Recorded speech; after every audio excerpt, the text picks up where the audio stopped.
Yo, hello, hello, hello. Let's kill the music first of all. Yay, even though I love the track, but hello and welcome in to the only lecture you need on the center now. But what I think is quite a nice, concise lecture about the center. Hello, Lepin. Hello, Sumia. Hello, Dusty. Hey. Hello, Ursa Master. And Sumia say hello, Chloe. And Lepin, of course. And Eric is here too. Well, that's good because I really enjoy this lecture. So,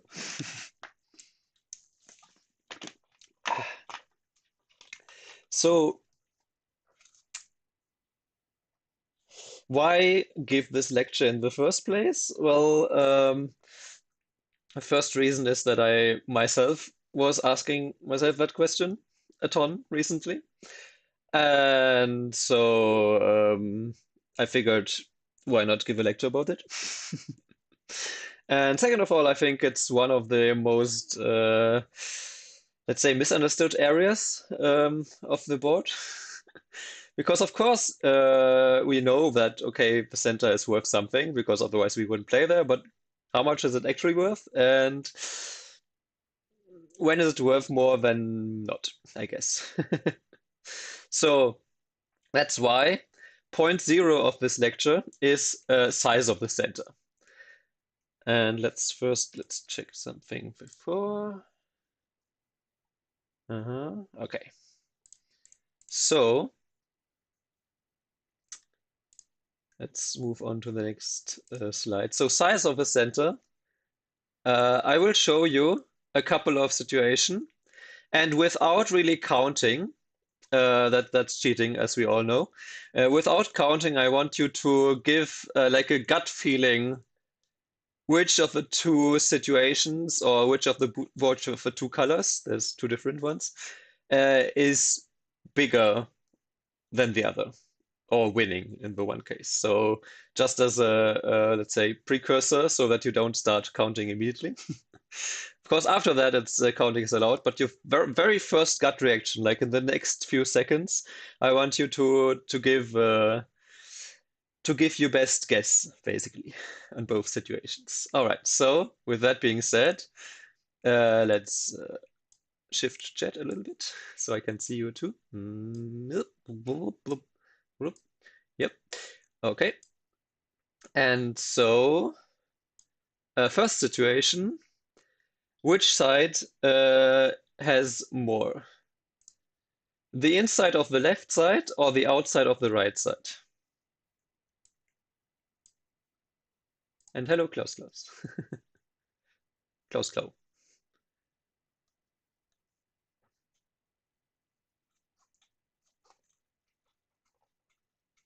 Okay, we got one vote for the right.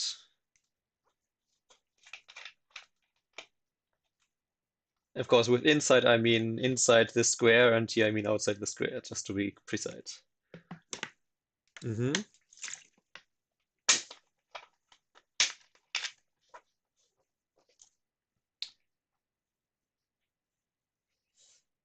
So everyone saying the right side. Anyone brave enough to go against the grain?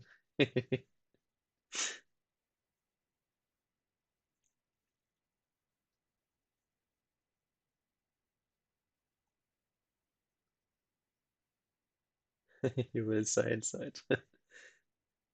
They look equal. Okay, that's also an answer. Um, Maybe that's the hidden third option. Who knows? You will be the brave one. Okay.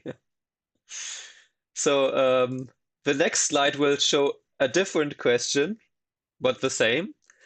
The next question, it's basically the same, inside or outside, just in this case, isn't the third line famously even between inside and out? Maybe. We shall see. That's actually an interesting question because that might give you something for the next. Oh no. What is oh no? That will give you maybe something for the next slide. So, uh, secret third option, yeah. Okay, so for this one, who wins this? White or black?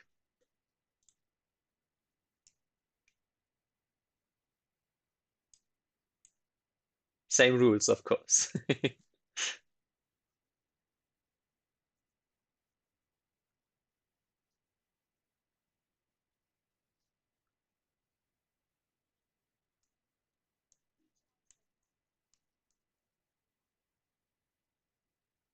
Uh-huh. Okay, even, white, white.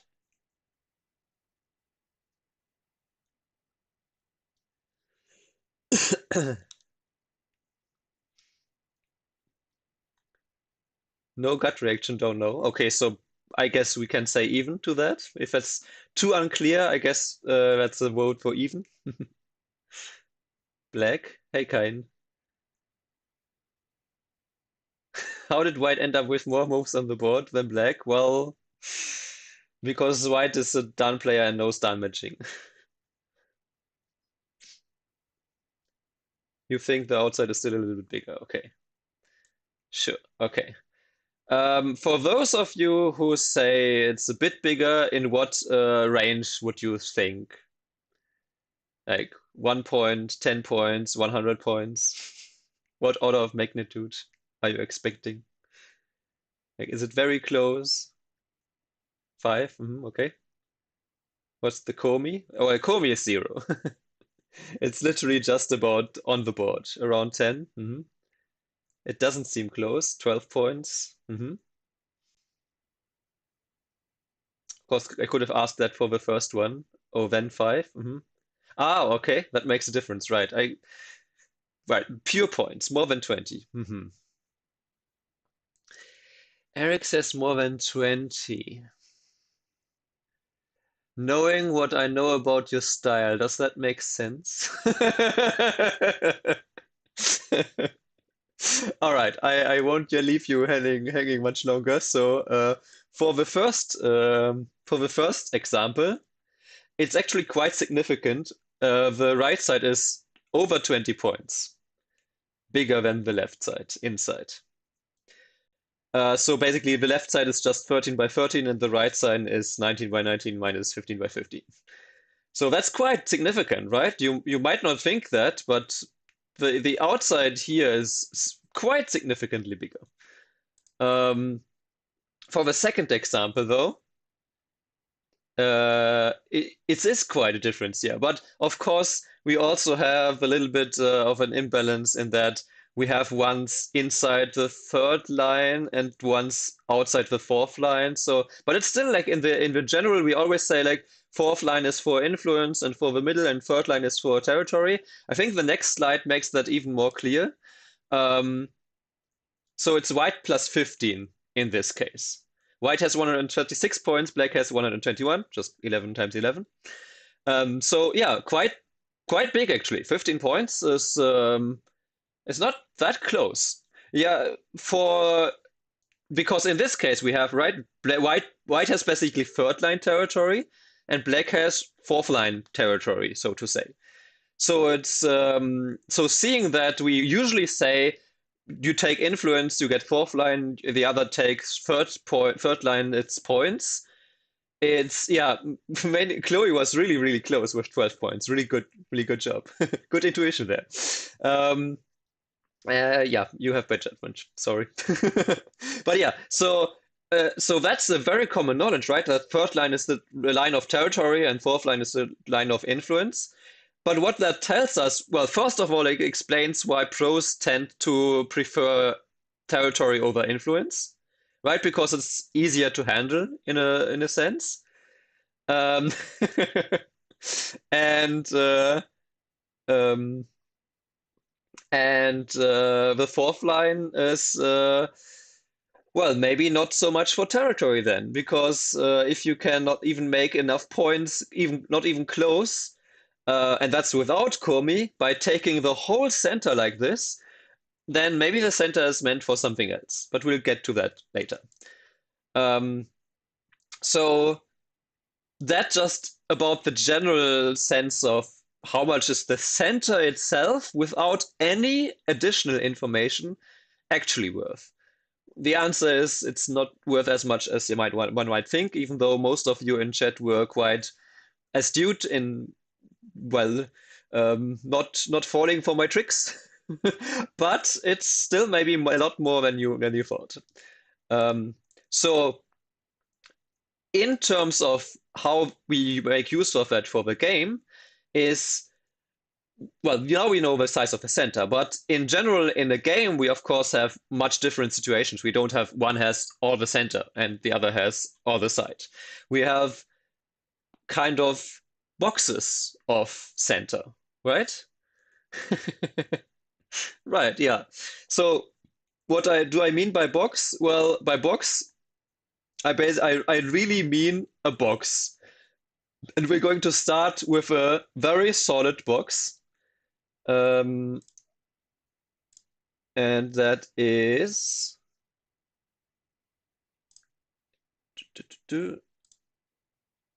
this. Now, okay, you can show. So this is literally just a box. My name is Boxy. No, bad Dave. So, so literally, this is just 8 times 10 points. So it's 80 points. It's a box.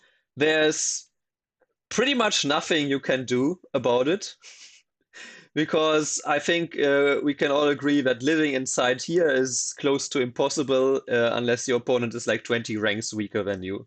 And even then, it's maybe a stretch. It's a solid box, and that's just the points. If you see a box like this, which is just, I mean, this is basically like end game, right? Now it's completely cut, the opponent is completely cut off from this area, and you can count everything that's inside this box. This is just the pure 80 points. Now, if we go one further, I need to switch a little bit on and off here. We have the second question. So the first is literally just how big is the box? We'll get the second half will be a workshop, and there we will go into more detail of those in practical examples. But for now, it's just really the step-by-step instruction of how to deal with center, pretty much. This next question you want to ask yourself is, how many open sides does the box have? So literally, how many entry points into that area do you have if you are the one against that box? And now going back to this example, that's like saying now we just remove. It's literally like an in real life box, you just remove the lid. Now it's much easier to access the box, right? Now, if you fill water, it's maybe going to come out the sides because the sides bend, or you can grab into this box more easily. So does black now, it's the same size, but it has one open side. Now, what does one open side change? Well, it changes again, like the like the box where you can grab now, it changes that white now can, oops, that's black move. I need to, okay, let's pass again, I guess. Why isn't it? Oh, okay. That doesn't work like it did before. Black plus 200 something, yeah? Oh, no, okay, now it worked. Okay, so about 30 points less. I think 30 points less. Let's go with just general. There's a large open side, and white can play here. And let's assume that black can't severely counterattack, that white maybe has also something here on the sides. Like, obviously in this board, white will just die, but it's just like a like a representation of the theme. So if now either if it's black's turn and black answers, for example, black can really play this way, then you can still play like this. And assuming that black doesn't get to crosscut, then maybe we can say roughly something like this, and this is probably being relatively mild, right? Like this, all of a sudden, black has two whole lines less, so that's about 20 points less. Where white got it in center now, but of course, in a real game, if it's a box like this, black doesn't need to answer, or black can maybe break off like this. But in general, you can say you have two lines less, most likely, and that's already almost incentive for white. And if you don't respond, then white can jump in even further and you get even less. So about 30 points less, I guess it's a pretty good estimate in that you could say either you answer immediately, then you get 20 points less, or you let white jump in again, then it's 40 points less. So on average, probably 30 points. But at the very least, if white plays the next, it's something like 20 points less. So it's already one big open side, reduces this value of the center by a lot. And that's just one open side. That's a pretty big one actually. That's a pretty big one. So that's one open side. Again, of course, this is really artificial, but to get the concept across, the second option, of course, is we now have two open sides. And now it's even like now we can reduce from either side. So now you could even say that even if black plays first, then white can still play on the other side. But you could pretty much say that now this area is probably only half the value of the box. So it's maybe only 40 points for black now. So that's a lot less considering how many moves black spent to just surround the corner. Yeah. So that's so again, right? Size of the box, how many open sides. The more open sides, obviously, the more potential there is to reduce the box, to shrink the box from the outside, and thus the center value of this box is quite low, or is decreasing rather. Now, the next thing you want to look at, if I find the right slide, right, is how many gaps are there? And gaps I define as something it feels bad that it's just so little territory. Yeah, if that's what you mean. Um, I hope I'm shattering enough world views that it also feels bad. No, but so the gaps I define as you can play there without touching an opponent's stone. So what do I mean by that? Now let's get back to our Go board. So now we have one open side, but it is not fully open because black already has a stone here. But black has a stone here doesn't mean that everything is black. So if we think back of just one open side, even if black gets to play here first, and maybe black wouldn't play here, but a line further, but conceptually, if black wants to close this area, it's not even closed because it was so wide open. White can still play a move here or can play a move here. And in both cases, sector line, exactly, yeah. It's a lot of boxes and sector lines at the moment. And yeah, so there's even two big gaps, or one gap and one bigger gap. Which means that black can't even with this one move, black can't take claim for the whole 80 points here. And again, why I say that this is a gap, it's because there's more than three or more spaces in between. So if we compare this actually to, for example, let's say just imagine there's nothing else on the board. If we now say this three space jump, right? There is now a way for white to invade this without immediately touching the black stones. So that's three spaces or bigger is what I would call a gap.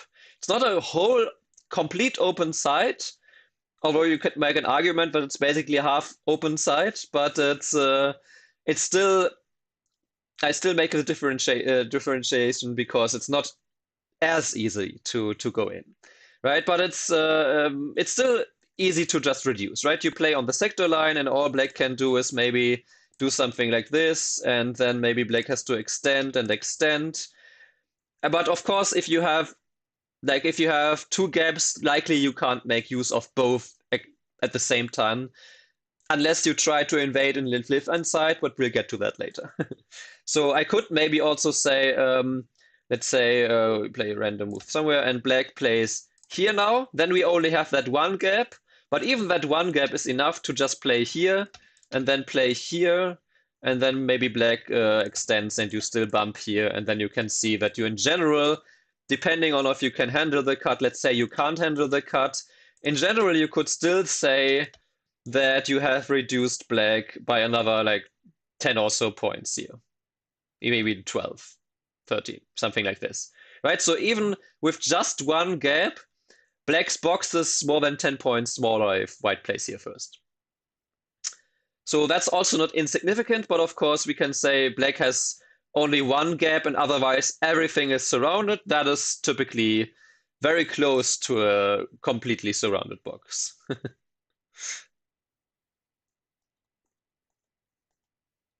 6 to 7? Oh no. Shut up.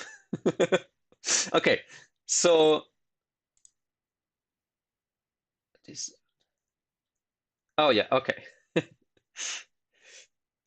So that's gaps. That is again size of a box, open side, gaps, and the fourth, and I would say most complicated one is whoops, I'm going to the wrong side, is how many weaknesses and defects are there? And the problem, of course, is that defects and weaknesses come in many shapes and sizes, and that's what makes it so complicated to exploit them in a good way. But in very generally speaking, the more weaknesses, of course, and that counts for everything, the more bigger gaps and the more weaknesses and defects, the smaller in general the center area. So what do I mean by weaknesses? Let's go to the next slide like this. Yep, everything is fine. Is it?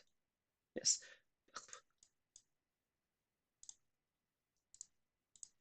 Right, so here we do not have any gaps anymore because there's no way for white to reduce on the sector line. Of course, white could also play something like that's black. White could also play something like this, but that's not touching. But that's outside of the black sector line. So it's playing outside of the box to stay in these terms. So here we have no gap, no real open side, but we still have 3 two-space jumps. Now in this case, it's probably black is too solid all around, but you can probably still play a combination like this, and if black cuts, play something like this, and now black might be able to capture this, but then you get to extend in here a little bit. But in general, it's already pretty much all blacks.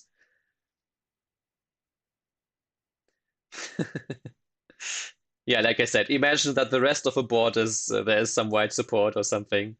But you can still, in general, attach here and probably achieve something. Now, in this case, it's a little bit problematic because there's quite little weaknesses. But if we change the situation just a little bit, like this, now you can see there's more free space. Now there's 1, 2, 3 two space jumps and one space jump on each side.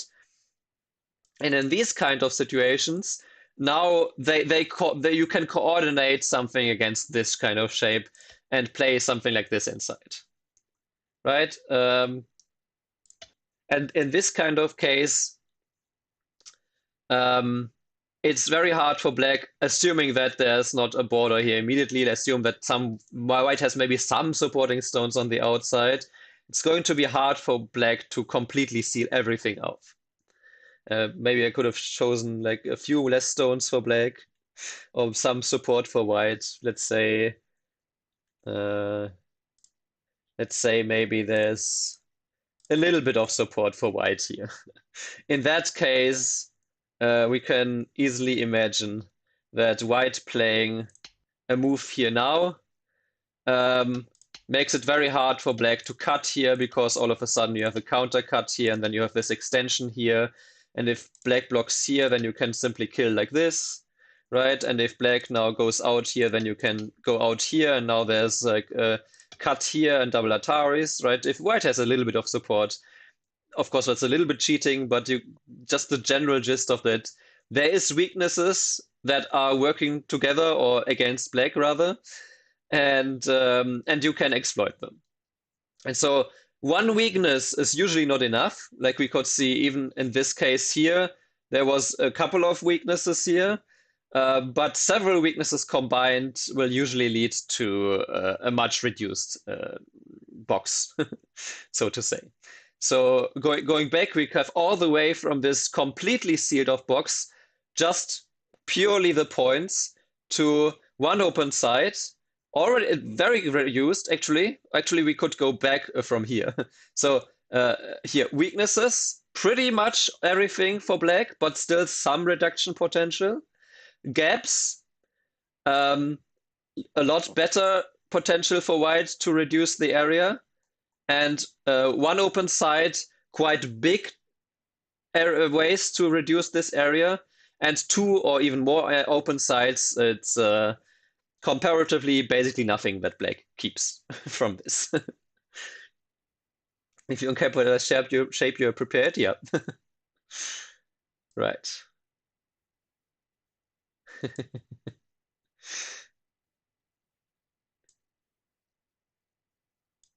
So, any questions so far?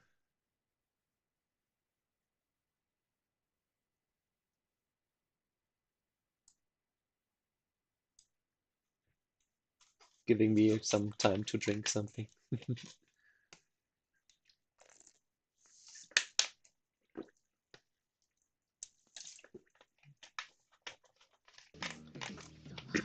Oh, that was good timing. Thank you for the follow.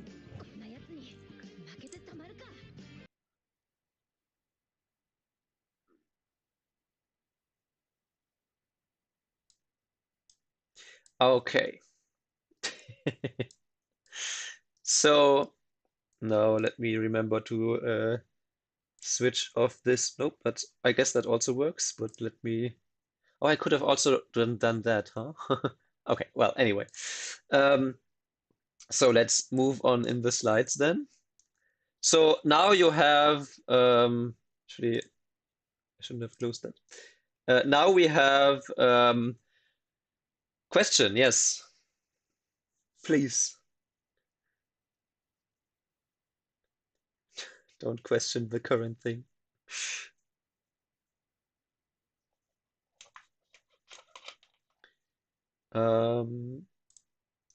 Is it better to go for outside here rather than the interior? In which situation exactly? In this one right in front of us, or that one? Also gave me the chance to remember that I should slide the the Sabaki window. We only talked about middle. It's to outside here rather than interior. Yes, I mean in general, you don't. There's a reason you don't want to use influence for making points. So generally speaking, you would rather take something on the outside with that. Or typically that's like attacking something or invading something, right? So the center in a way, because black is so strong in this arbitrary position, defending the center is very inefficient. So black should totally do something else with it. Oh, a good question, yeah.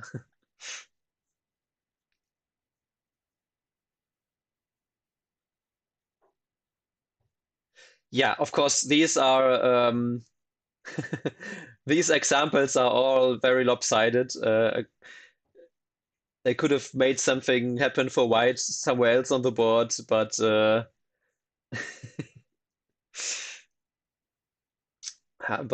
would have been too much effort, to be honest. The concept comes across with this, I think, and that's already the lecture part. So that's why I asked if there's any question, because now we come to the workshop part already, which is I will show you some example positions and we'll go through this. Let me open the right first window. And some of those, some of you might recognize some of these positions, and some of you might recognize more of these positions. So, so it's a scam, not a feature.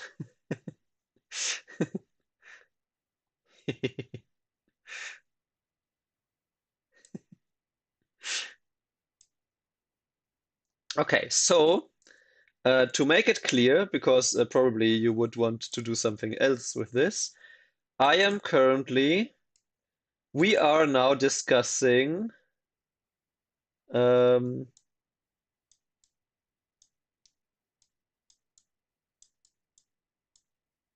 this box.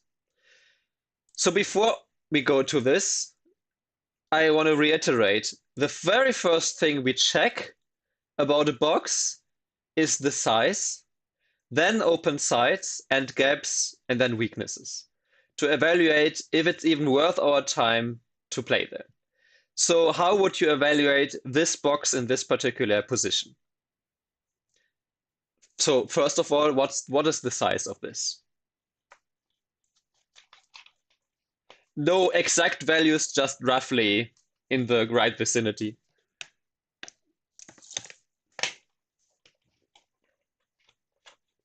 Yeah, right. Something around 15, 10 if reduced. Yeah, but we are only so the first step is really only um, about counting the box. um, of course, the more like skilled you are, the more you just automatically make these reduction moves and you count it. But just for now, to really methodically approach this, we want to say what kind of hand palm size, what kind of size we're talking about. So, okay, you thought black will extend. Okay. Um, so yeah, okay. So let's say about 15 points. Um, is there something bigger than this on this board?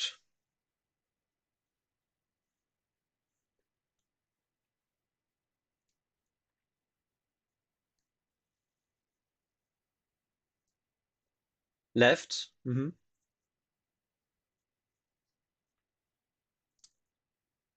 Top, middle? Yeah.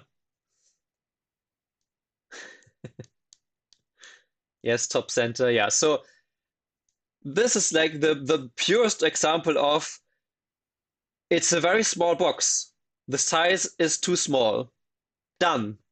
Evaluation finished. We don't need to go beyond that. We already know for this position that's not the biggest area. And on top of this, if you, for example, for endgame already want to calculate what the value is and you have some time or the opponent is thinking or whatnot, on top of that, we can see that in this position, there's also like open sides here and here, something along those lines. So it is certainly not urgent to play here. Because it's not even 15 points, but it can be reduced from two different sides.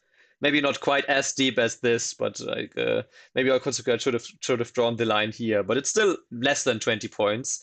In the meantime, it's for sure bigger to for example play. I think this is the something like this is the AI move. Very big. Is there a way to combine this box with the top middle? Unlikely, but good question. Because yes, black can play something like this and then play something like this. But then we come into the territory of, well, maybe. But the problem is there's a weakness here, there's a weakness here, there's a weakness here, there's a weakness here. And you can also still reduce from this side. So this box is still open from here. And what are you really extending, right? Because the box is also very much open from this side. So you're not even building much towards the center by trying to connect your boxes. This is a student's game. That's why I meant maybe some of you might recognize. Don't worry, I asked. Um, and the games are either from my students or from myself. One of the two. Right, so that's why the box doesn't even get significantly bigger. The box just gets bigger by maybe by this, like this, but it's still so open from the left side. And in the meantime, also black spent a move here. So white already skipped a move, like white already played somewhere else. Or white played this and then black surrounds. But you can see that at this point, even you can play here now. Now, I don't know, does black, maybe black double harness, but then it's also annoying with this Atari and this Atari. And maybe then white can even push or just connect here. And the box that you had in the middle, it was so open from this side and it was pretty shallow, right? It was very open and it was pretty shallow, just a few lines deep. That basically you're building nothing. You're building nothing essentially uh, with where's the variation with this, right?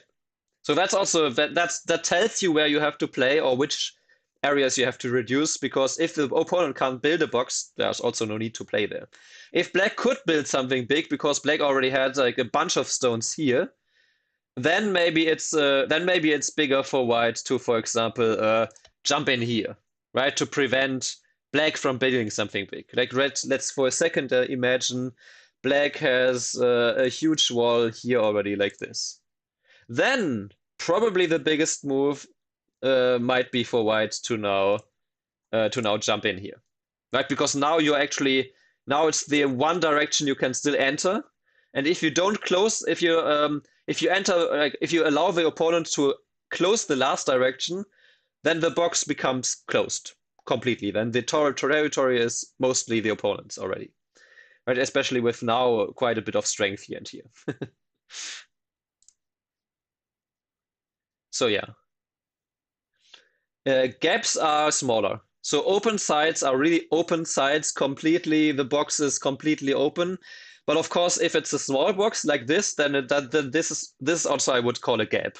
Like these are gaps, but they are also open sides because the territory is so tiny that gaps are open sides. But in general, open sides are really like 7, 8 spaces, maybe more. And gaps are really just um, gaps between stones where you can still play inside without touching. So three or more spaces. Typically, I would say 3 to 5 spaces probably a gap, and everything above that is probably already an open site. Or you allowed some very weird moyo where the opponent just got everything.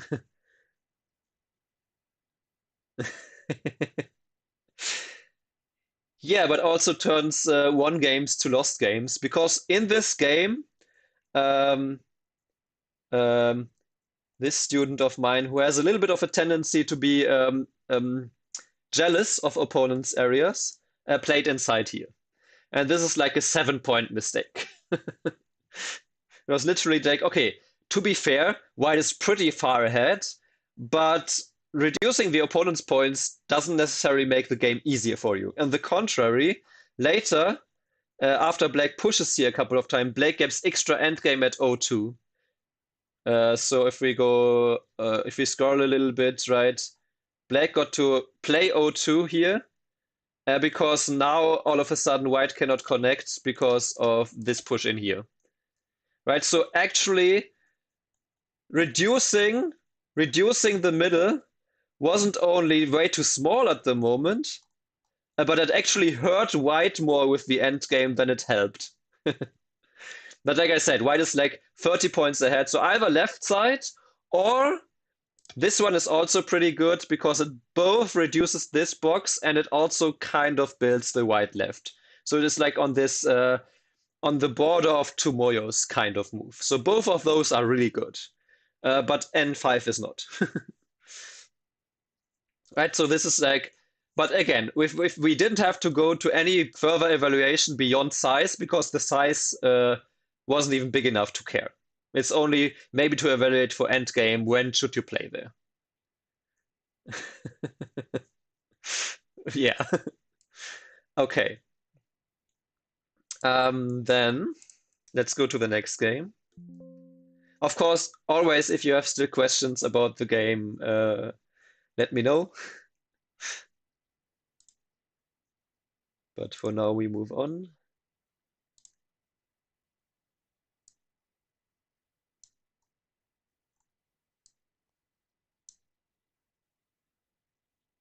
All right.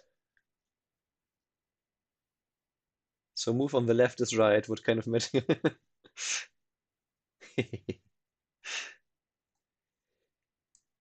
Okay, so what kind of box do we have here? Or first of all, I guess maybe first of all, does anyone recognize this position or part of the position? And second of all, while I mark the box, how big is the box?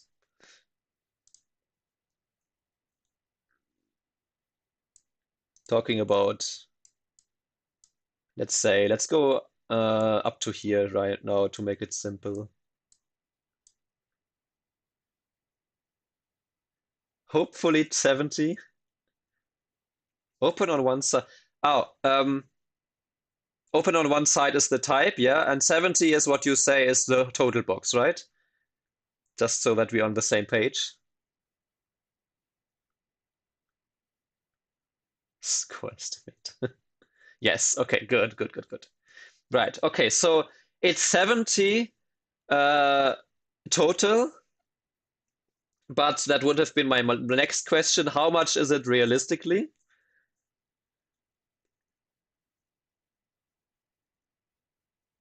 Oh, you say it ends up at 50, 40 to 50. Yeah.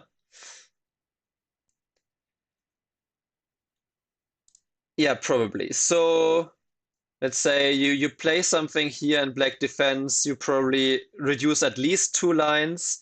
Then I would say it's probably closer to 40 than 50. Um, yeah, I would say. So if we say, okay, that's maybe 40 and you can reduce it, like let's say the whole box is 70 and with one move you can reduce it into 40, that's 30 points. Does that mean that you need to play there now?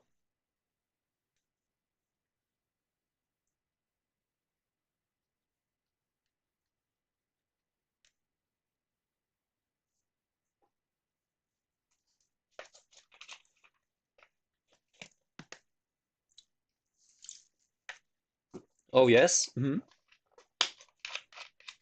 You would say, yeah. You like to wait until the open side become gaps. Yeah, nice. It has the potential to get even bigger. Oh, Ursa Master. What do you mean by it has the potential to get even bigger? In what way? I'm actually curious in what way you mean that.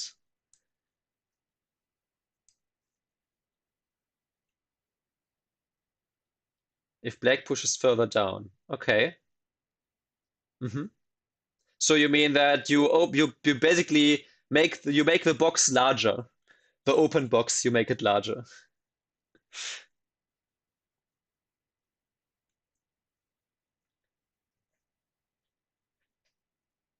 Peep at 06. I see. Okay, fair enough.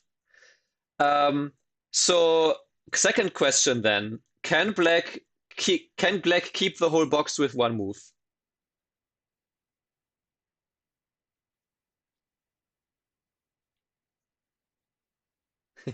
No, no, it's all good.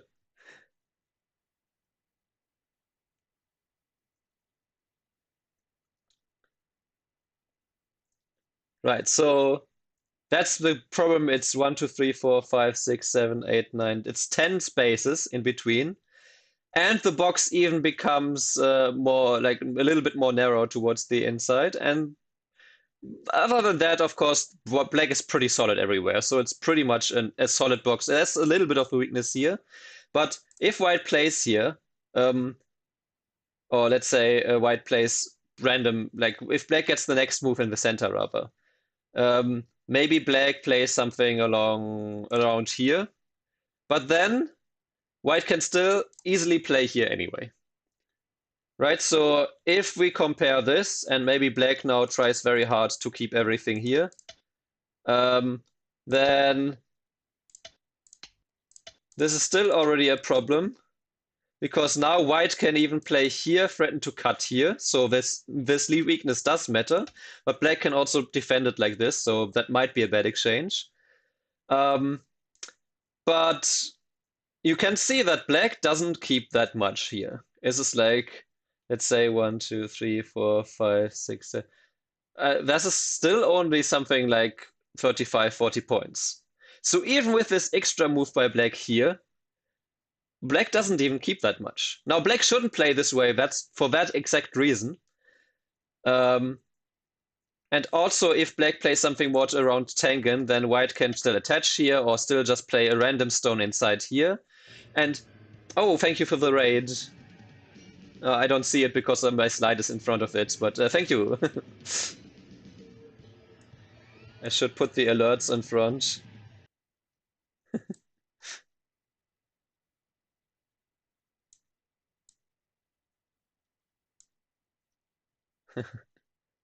Okay, from now on I can see it again, but it was hidden because the alerts were too way back. But thank you for the raid. Hope you had a good stream. Right, so so even here, let's say you play this and now black extends and you bump here and you still play this. And even if you just, let's say you just jump here. Note also, well, it's a lecture, so welcome to the lecture. It's not a stream, not a game stream. But let's say if black gets everything here. Even if black gets now everything here, like this, black still only gets like 1, 2, 3, 4, 5, 6, 7, 8, 9, 10, 11, 12. Like, it's still only about 40 points. So that tells us that probably at this point, this black area isn't even worth the 40 points that we mentioned earlier. It's probably even less. And so if it doesn't help black to play a move here, that means white also doesn't need to play a move now here. Actually, the best move is to play here. Yes, black is cursed with a teleportation. And you can see that's the very reason why you use influence for attack and not for building, and why all these moves by black here and here are not that bad, not that good. In the meantime, white actually, right, we can go back a little bit in the game. Here, black invaded on the left side a little bit, and then black attached and extended, claiming the center is big, and I got the side. Okay, I'm white. And black jumped here, further trying to like bridge this gap. Notice how everything now this is Gote, and then jump here, and then black didn't even try to fight here, right? So black basically now sacrifices this stone to gain a little bit in the center, in Gote like this pretty much, though I guess I played here, so now it's Sente. But after this, black gained a few stones here, made this box, let's say, from about this size to this size. Not that big of a change compared to what white actually gets. So now if we go back, if we compare what white gets on the left side from this, okay, this is this, but white keeps like everything on this left side here. This alone, this is already more than 20 points. How let me get to that. So just to say that the side once again is trumps the middle, and in this case the side is not even third line, it's not fourth line, it's fifth line territory, or yeah, it's below the fifth line stones. So it's fifth line territory. So it's very big for white to get this in reverse center, because if you play away, if you now play here, then black gets to play this Atari and Sente, because otherwise all the weaknesses of all the cuts are gone, so you have to respond here as white. And then the whole left side is black can anytime connect here or do something connecting here and then later reduce the whole left side. And that's worth more than any center. So coming back to this situation, in this position, this is the best move because this is not even that big of a box compared to the side. And it's large. It has a large open side, which even if black plays there, you still have a couple of gaps. The second best move, by the way, if you play here, the next best move. Let me actually remove these for a second. Clean make. Remove from current position. Right. So the next move for black actually is not to play the center still. The biggest move for black is S4. And the reason for this is that by weakening this white group here, because if you don't play here as black, if now you play something here, or you claim that you attack this group, white can actually Atari here. Exactly. Rusty, that's exactly the point. Black needs way too many center stones to actually make it points, and even then it might not be worth it. Like it's not efficient to make center points this way. In Gote.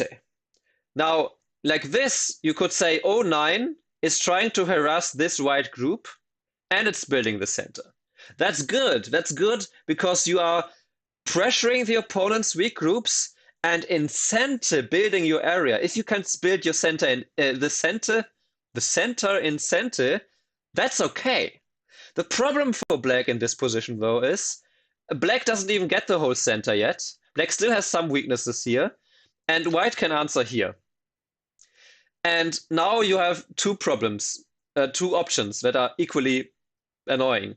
Either black plays here, then white gets to capture here in center. Hello, Dekros.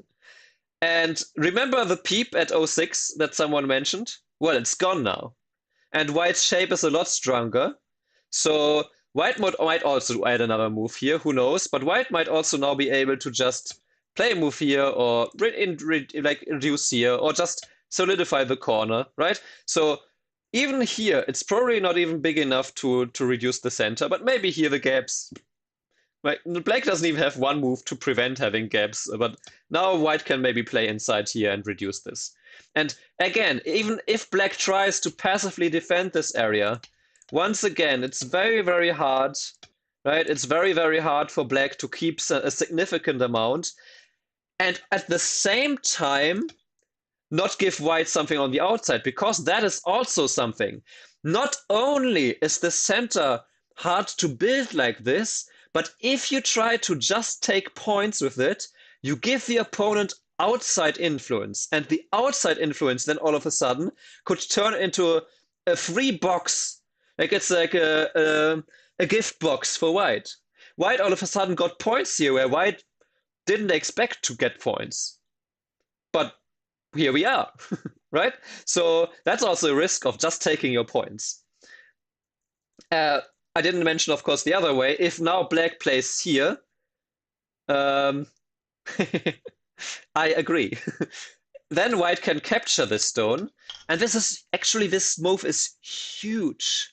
It's huge in terms of group strength because now white's group is completely alive locally. That also means that white can probably even make use of these weaknesses here. And if black now plays a move here, then later this is such a big follow-up. Or you can still use the gap. And if black doesn't leave a gap here, well, then black left a gap here or a gap here. Right? There's still no easy way for black to take efficient points here everywhere. Because there's still weaknesses here. There's still problems. And all of a sudden we have to wonder, is black even alive on this side? Right? So there's so many problems for black. Short answer in this case, yes, you cannot play like this because black can capture you. But that in turn still means that white probably gets like to cut here and to capture some stones here still, right? And if you compare this bottom right now to, let's say, now white is nervous about the center and plays something here. Now all of a sudden black gets to extend here and the base is undercut, so white cannot make local life here. The cut at 05 is still there. There's a gap here, and all of a sudden black got the whole corner, whereas instead white could have gone. So it's like a 20-point swing just in the corner alone. And additionally, black gets more in the middle because white, let's say maybe white has to play here, and then you peep as black, and then maybe you actually played some jump here, and then white has to decide, well, do I go deeper? But then maybe black can play some invasion here and play something, or play something weird here, and then you can invade the corner, or you can get outside strength to capture this and counterattack the middle stone, right? So by harassing the opponent, you can actually build the center much better than by simply building the center, which should be the main takeaway of the whole lesson, actually. But the second main takeaway, of course, is that the center is surprisingly small in many cases, but not always. So stay on your toes for other examples. In the game, though, I did get a little bit nervous, so I did play here. But my opponent, after playing this exchange now, did exactly what you should not do. You should not use the box this way. And I took advantage of that immediately by just playing here and then taking the cut. And now this exchange didn't even hurt me too much. It hurts me a little bit because there is a weakness here, but you can see black just gave up, and now I took even more on the left side. So because my opponent didn't protect the cut and was so defensive about this area, I got both. And then he got reduced a lot, and I got even more on the left side. And okay, then here I was a little bit over aggressive. We don't talk about this. Okay, and then you can see black's area here at the moment is probably maybe this square here because you can still like play the jump in here or counter here. So realistically speaking, maybe black currently has like these 25, maybe 30 or so points. Right, and in the game, even black spent a move here to, which this was not bad because it does harass my group here a little bit. But the problem for black was once again,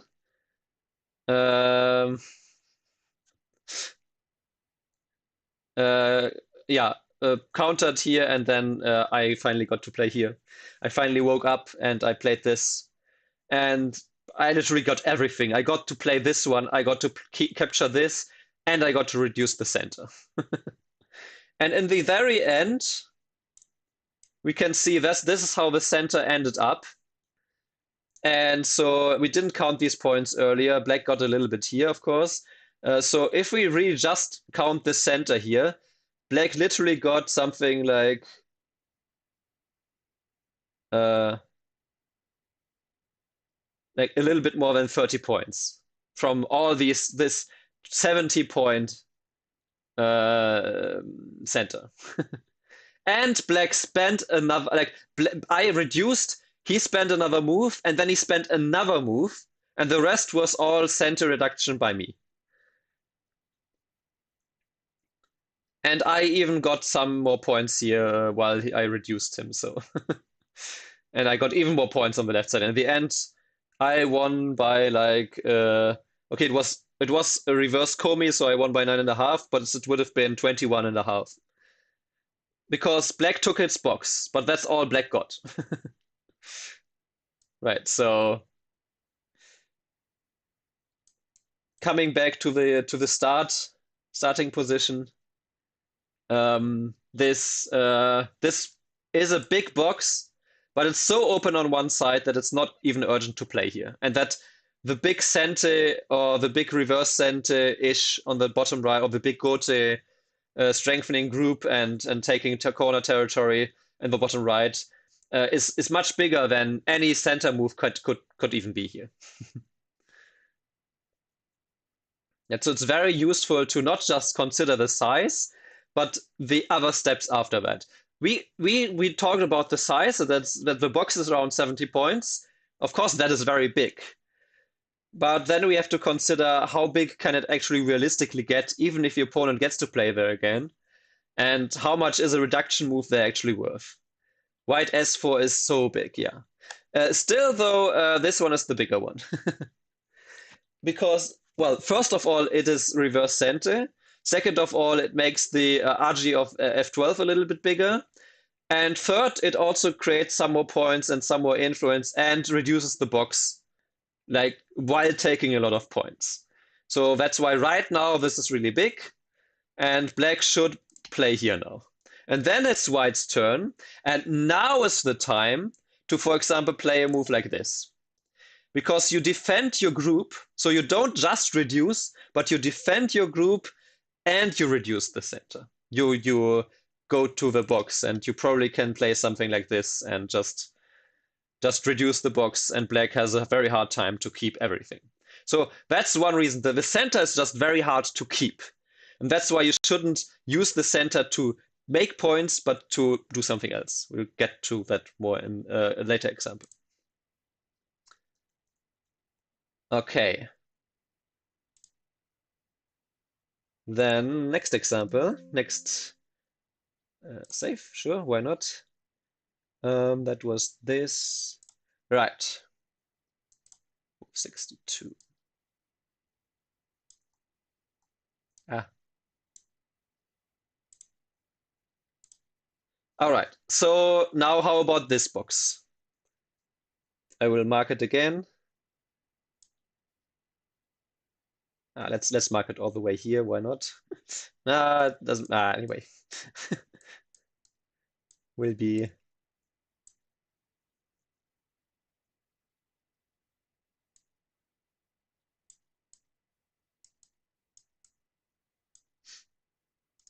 First of all, how big is this box? So good at teaching answers my question without answering. What? Did I miss a question or?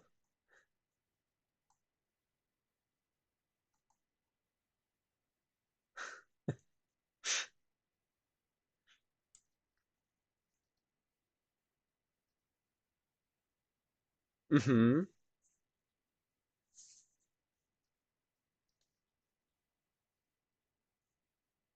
40. Well, the size of the box, first of all, right? What is just the. Okay, I see.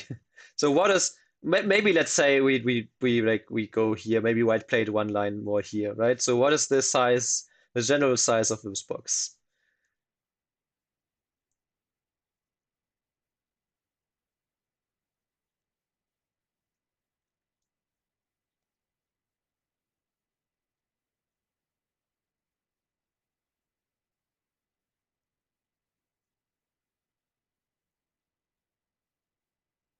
Yeah, so it's like 70 to 80.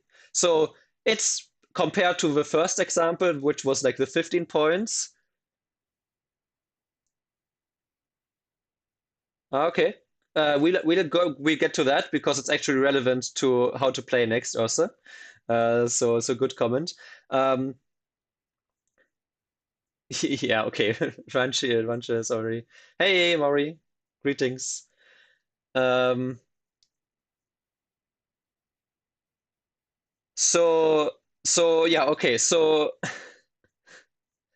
what's happening? This is the workshop of the lecture about how big the center actually is. So the first step was defining how big is this box actually. So it's big enough that we can think about it. But what now about what kind of? How is it open side wise, gap wise, and weaknesses wise? I will mark your suggestions.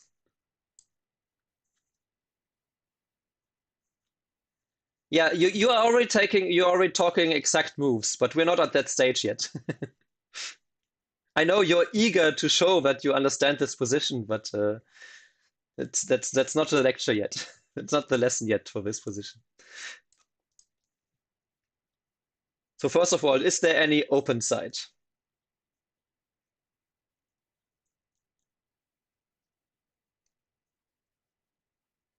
by the earlier definition that it's really just one open side and nothing in between.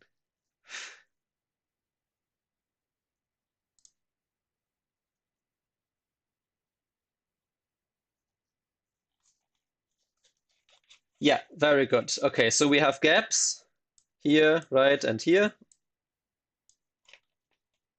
Yeah, that's why White's last move was basically very similar to the last game, right? Where playing at this sector line is trying to take everything or reduce everything. So it turned this last move turned the position into that. But we are still left with two pretty, well, one smaller gap here, just barely a gap and not a weakness, and one quite big gap. So what about weaknesses then? And now you can go with exact, like, well, maybe not moves, but the exact weaknesses beyond that.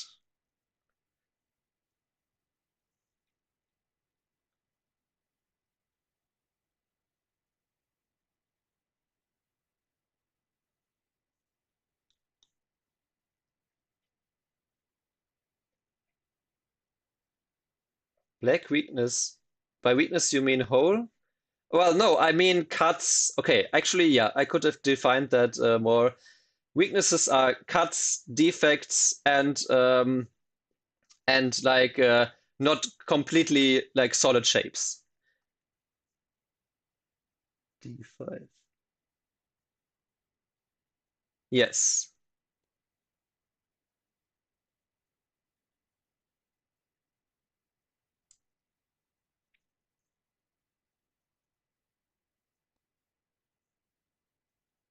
Okay.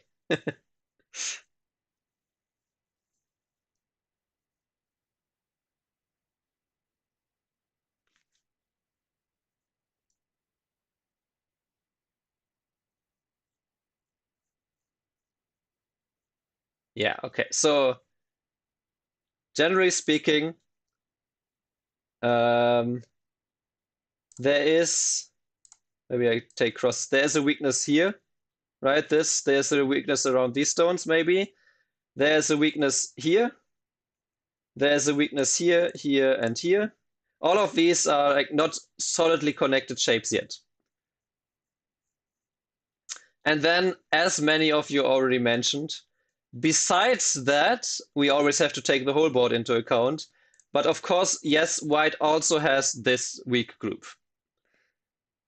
And so because this whole thing here has has two gaps and still a few weaknesses, it's actually, first of all, it's not even all whites yet, even if white spends another move. Um, and, well, I guess maybe this doesn't count quite. And second of all, yes, as some of you already mentioned, this is huge. So this center move was a mistake. White should have played here, and then it's still an equal game-ish. And then the next black move has nothing to do with the center still. Actually, the best move for black is to jump here and to attack this stick. Why?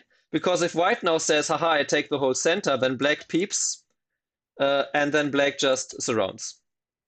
And white might not die, but while white struggles, let's mock up some variation where white now, I don't know, makes some life like this, right? Let's say that white made some life like this, which is not even 100% true, but it's pretty true. Like, let's say, because let's say this is center against this and white has to spend another move here. Then you can see that while attacking white's group here, black got so much strength on the outside that, similar to when you attack to build the center in center, you can also attack the opponent to then reduce the center with more force. So here black has such a strong outside that probably black can now peep here, and then maybe even black can choose to just take the bottom side, right? Maybe now it's just bigger to just take this and let white have the whole center. But let's say maybe that's not an option. Let's say, I don't know, let's say white let defense like this, maybe. But then you can easily easily just reduce like this. And now how does white keep all the points? Well, white doesn't. And the stick made 2 points, yeah. So it's better for white actually to respond immediately here and to play something like this. But then you can see, let's say white stays a little bit passive. This still, in general, black got outside stones for these inside stones and has a much easier time to once again mock up something like this and just reduce like heavily like this. True. Oh, that makes a huge difference, of course, right? So generally speaking, this whole white area is not even that big. But then we come to an additional thing that at this point here, and why white should defend here, and black should also not play here. These are all bad, because after white now instead played here, black should have cut here. Right? And this move is actually worth 20 points. Black gets an additional 20 points here. And to add insult to injury, it is basically Sente. Because white's best move is to defend here. So black basically got like a 20-point Sente move. That's huge. Black got all those in Sente and then can still continue to play here. And still reduce this general area here. If white now says, I am, oh no, if white now says, haha, I'm connecting my group and I'm building a huge area, then black says, are you sure? If white doesn't want to just give, then white cuts. And now you don't capture the 3 stones, because that's too small. You can Atari here. Obviously, white doesn't want you to give this.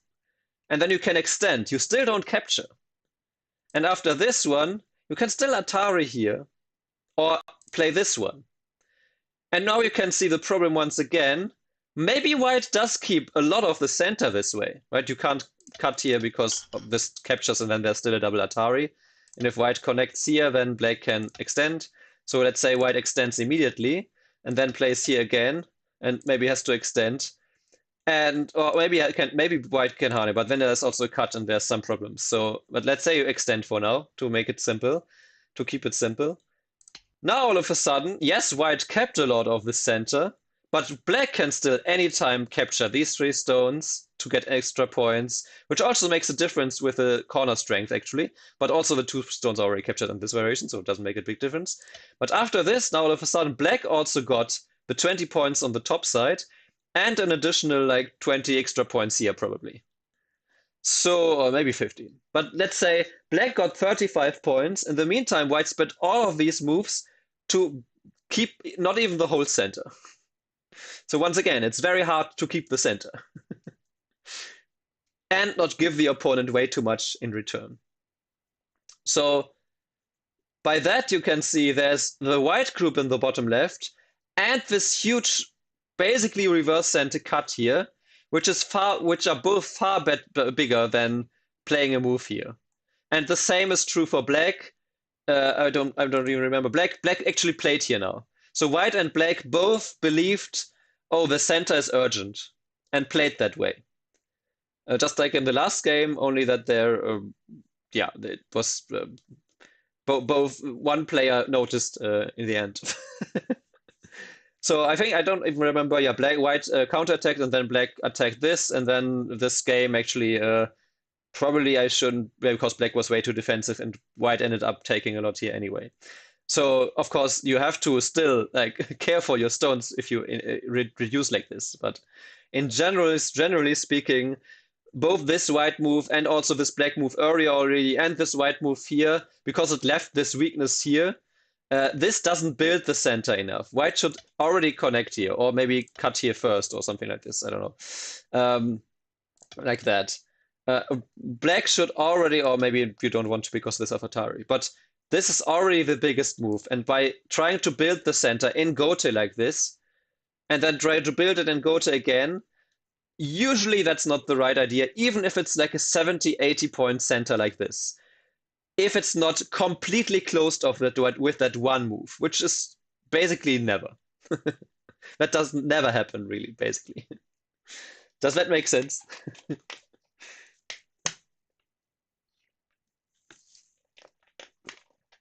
And do you think that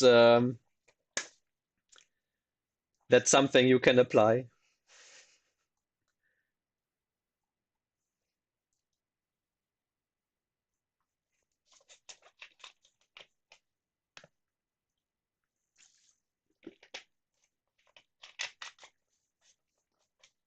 I have more examples to go through, by the way.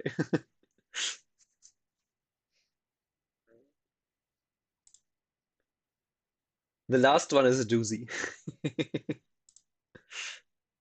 It's very counterintuitive for you. Well, that means that it's a valuable lesson probably,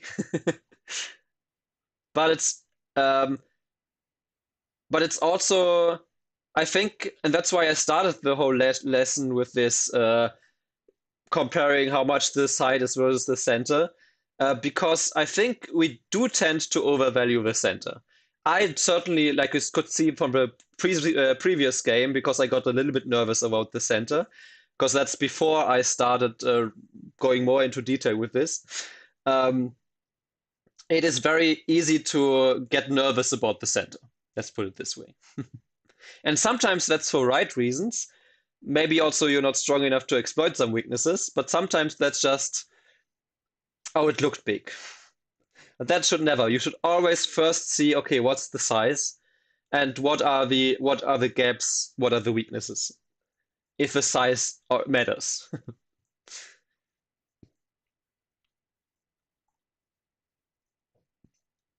Okay, save. Next one. Oh yeah, that was attack, attack, attack. Okay, now we are talking about the white center area here.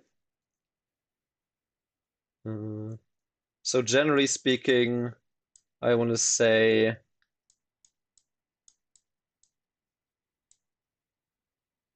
this area here. Let's not count the right side because it's not really the center. So what about this? How big is this? Roundabout. The box itself, again, right? Not the maximum box, I should say, because yeah, white can play here and close, and white can of course play here and close. Let's say this the box on the sector lines.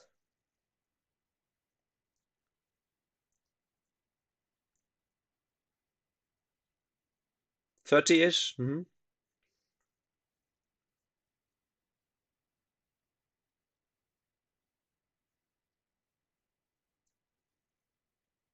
Around 40. I would say it's more about 30, yeah.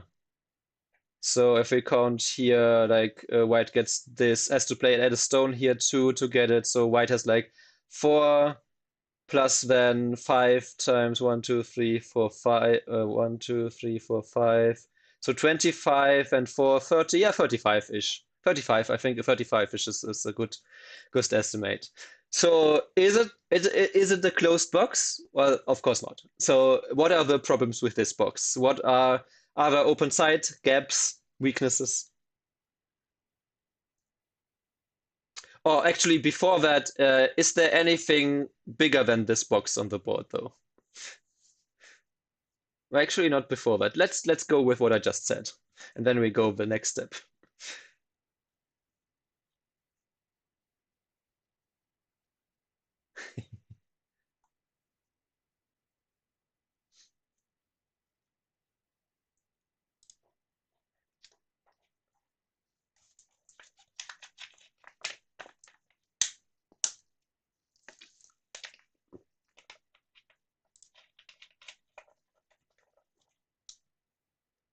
Your turn to shine. If only I knew the value of other moves. Okay, yeah. No, but first let's go down like open side gaps and weaknesses.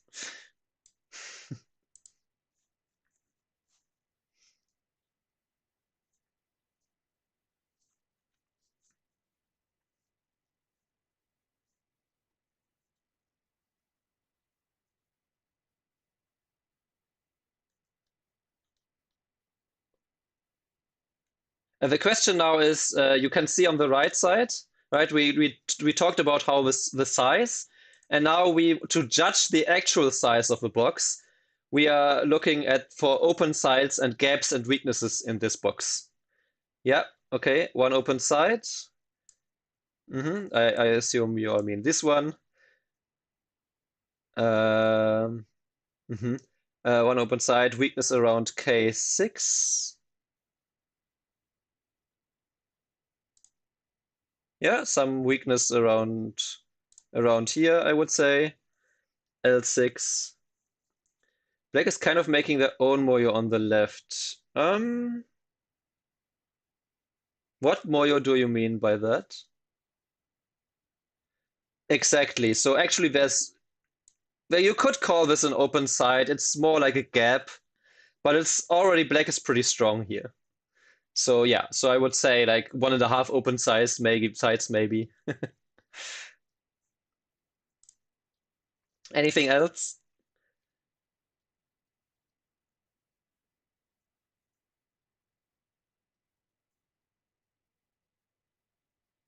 Weaknesses around Q12?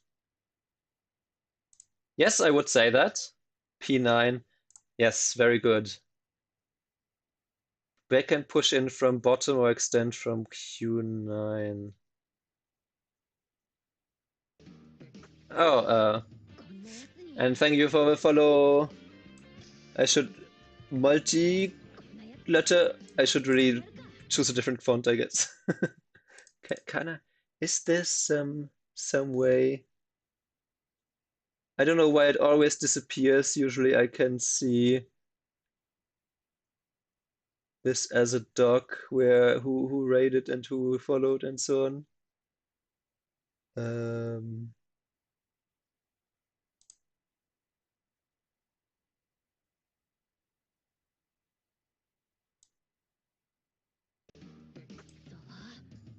oh, Hank, thank you for the follow, Chloe.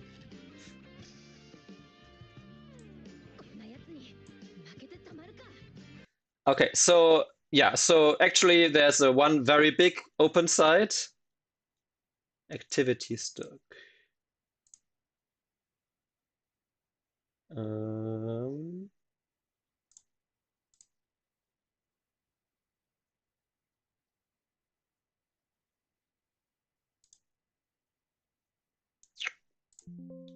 that doesn't seem to be there. Anyway, another time. So so yeah, it has one large open side, it has another like gap here, and it has plenty of weaknesses. So it's not as big as it seems, right? So you can't say we can't for sure not say that it's the full 35 or so points. Um, but now the question is, um, okay. So now the question is, what what big move do you see that is worth playing right now? If the box is not that relevant because it's so open from one side. It has quite a few weaknesses. Want to cut at c5?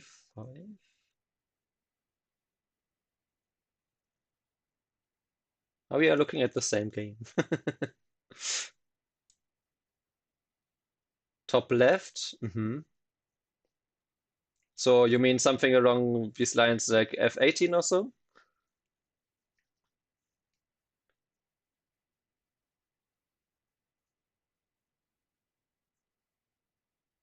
Top left.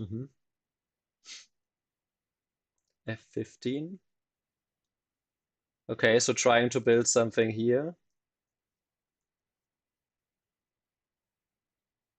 Or is that what you meant by top left too, Sumia and Master Usa? Ah, F15 is. Oh, yeah, that was your suggestion. Yeah, to top left.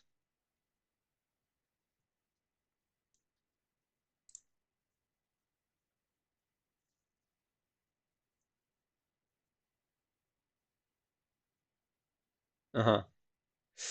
Okay. So let me go to F15 first. The problem with F15 is that you are still left with weaknesses. So there's still like a push and cut here. So it's not like you're building something here. Additionally, the problem is like mentioned, black still has this generally not completely settled group here yet. So this plus white, I'm running out of white has this move here, eyeing into this left side, eyeing into this left side. It's basically impossible to build a box here for black. So this center area, white has like this stone and this stone. White has two stones which reduce the center area already. And black is also pretty low with third line stones and has this bottom group. So black basically has a very small box in this area. It's a pretty small box. It's only like 20 points or so if you try to build it. It's open from two sides. And you have a weakness here and can be pressed down here and even have weaknesses here. Um, so if that's not it, what else? D8. D8 has D8.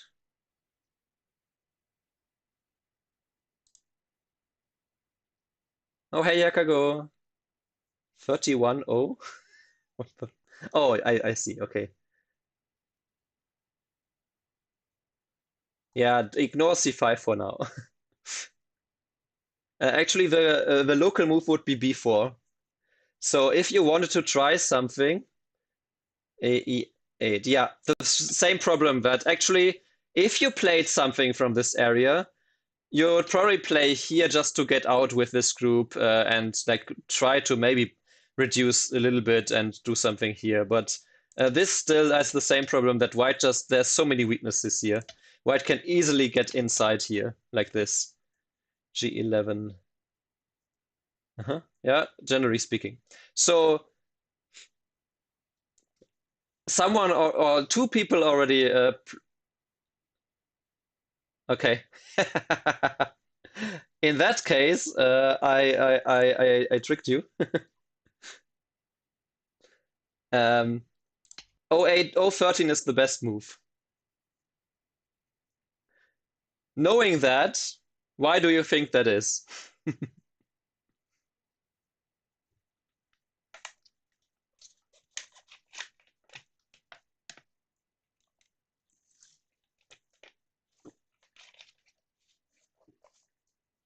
Expands top, yes. Nice. Yes, Sumia. Very good. Builds and reduces and aims at weaknesses. Exactly.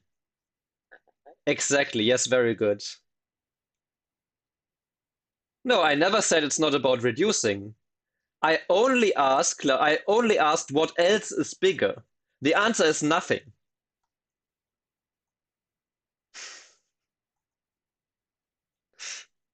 The answer is nothing is bigger because you not only reduce, but you also build your own top and you are attacking the right side stones.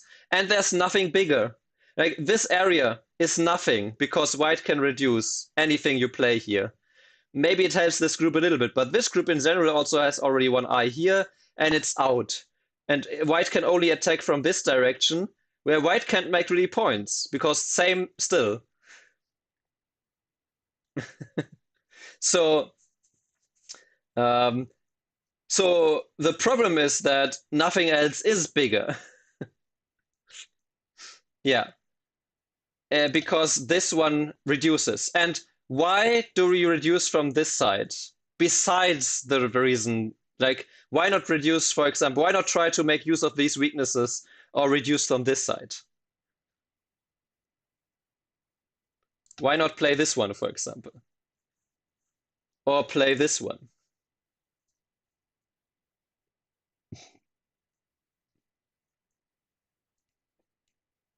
Well, this one has different problems, but yeah.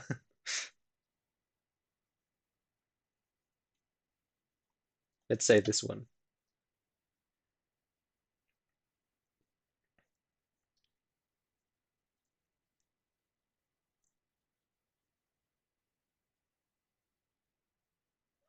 Hmm. The reason is a lot simpler. Think back about we have in what order. Um, yes, that's actually what happened in the game later.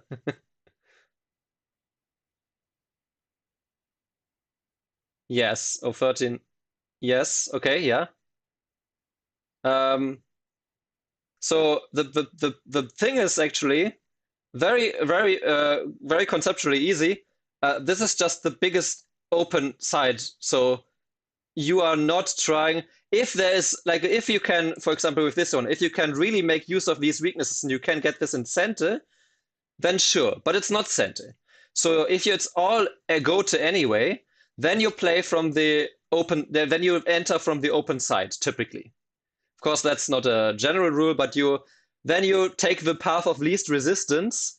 So in this case, not only does it build your top a little bit, but the main point is it reduces from the most open side. That's the main point why it's reduced from this side. And it has all these extra benefits of attacking, potentially like harassing these three stones if you get moves here. It also activates the P9 RG more, and it also builds here. And what should white absolutely not do? Exactly, white should absolutely not just defend this area. Because then, once again, if black now presses down and white answers everything, yes, white took all this area, but the problem is that black can even still reduce from here. And let's say white now plays a big move here, and black later still gets to play inside. Let's even just take like a passive approach like this. And you can see that just by pushing in like a couple of times here, even like this, uh, and this, I mean, this center becomes nothing. This center is, I don't know, not even 20 points anymore. So it's barely half of what it was. And maybe not even that because there's still some options here. Well, maybe here you can Atari, and you need to be a little bit careful because this one is sent for white to threaten to capture, but then black can also defend this way. So, yeah. Anyway, so you absolutely don't want to defend. In fact, the AI move here uh, is to counterattack immediately. That's like to counter reduce so that this area doesn't grow too much.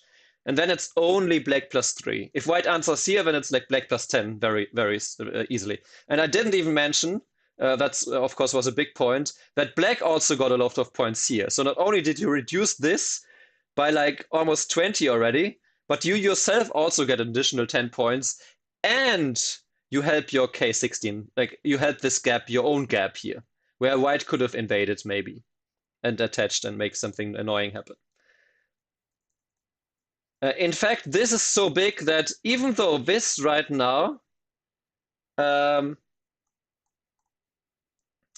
um, I get to that. Even though White's group is not locally alive yet, like this, White should have played here himself because it eyes at the weaknesses in Black's position, right? There's like a two-space jump and a gap in this top side. You can also apply that to just generally side territory or side like frameworks. Um, so this way, white not only gets to build this more, but white also defends against the right side RGs here, and white eyes on this and prevents black from growing. And maybe that also already answers the question, why not N12? Because in this case, if you play N12, the sector line here, white gets to counterattack like this, because you left this weakness. And because the point of the center was never for white to build the center, but to make use of it to do something else, now all of a sudden N12 is attackable. White fixes weaknesses on the right side. And if, for example, you just connect back like this, then all of a sudden white, like you only spent this in go to here, white got more points on the right side, and white has center again to now play a big move somewhere. So for example, maybe white now attaches here, or white defends against this, or white goes down here. Right? Not even sure what's the biggest move here. And that might not even be the best way. Maybe um, yes, 13, of course, it's because it's also about expanding, but it also puts more pressure on the weaknesses. So I mean, the exact point is not that relevant right now, but of course, the other thing that white could do is maybe attach here now. And then all of a sudden, if black, for example, tries too hard to, I don't know, to just, I don't, just let's say white just tries, black just tries to keep the top side, like so. Of course, these moves are bad, but then all of a sudden, white's black stone in the middle is isolated, right? So white might be able to make use of this bigger gap that obviously black might not need to play like this, but maybe black eventually needs to play here and white can destroy the top side in the process. And destroying the top side is worth more than these center points, as we could see by earlier variations. In the game, by the way, and thank you for the follow, Dango Streamus, something like that. It's really annoying. I can't see that well. But yeah, so in the game though, white did respond here, and black also didn't play anything in the center. Black played from this direction. So that's the wrong direction. But white, same thing. White should have ignored. White should have totally played here. But white didn't. White believed the lies of black too. And then this RG here is a little bit annoying. And now this is an open side. So in total, this was still a good deal for black because white passively used passively defended with these weaknesses, and in the meantime, black really now has much more. This is now not only a gap, but really like an open side in this case because this whole side now there's no gap, that's just open. So it's like a small open side at this point. So in the game, even though black's first move was not great, the white follow-ups were so bad that it still turned out to be better for black. And then white reduced here a little bit, and then he fought. And then white indeed played this attachment. And black in the following was so worried about the top side that basically every move here by black is a mistake. Like, black should have totally captured here and allowed now the center axis is important because now, as we mentioned, right now this area is the biggest thing on the board besides the top side. But for a high price, basically here, white got also the Ponuki, and then black just kept the top side, and white got the strong Ponuki towards the center in Sente. However, now white should have totally played here. So this is an example of where white now played here, white played here and then blocked here. But why is this one so valuable in this case? Is it because this area here was so big that you had to defend it? Or is there a different meaning behind this move?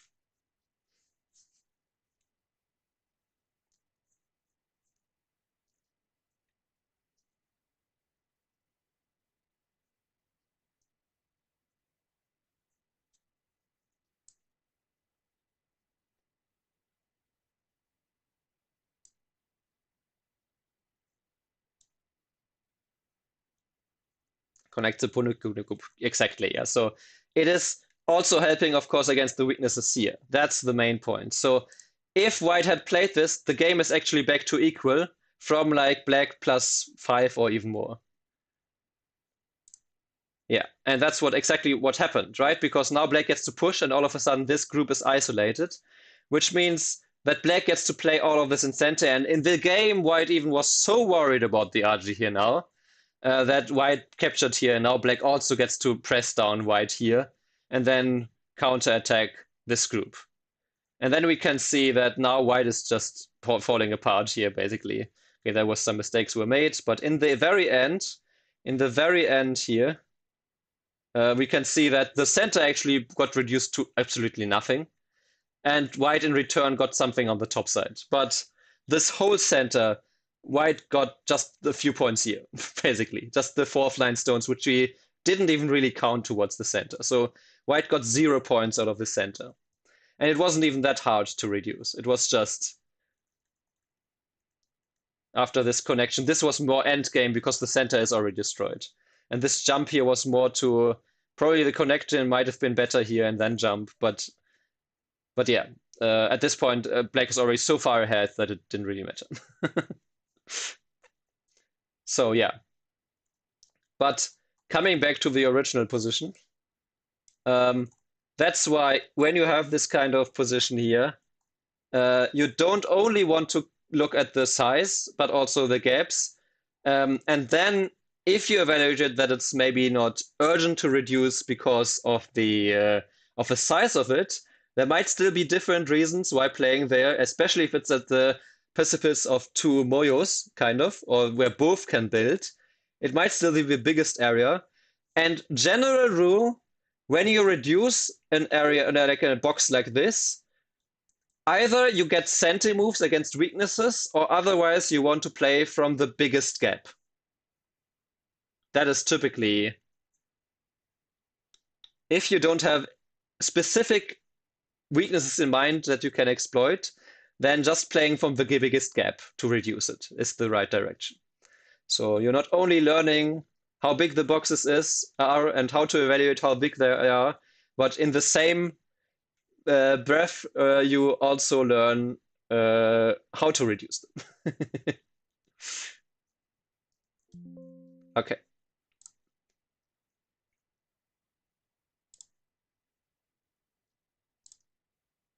Now,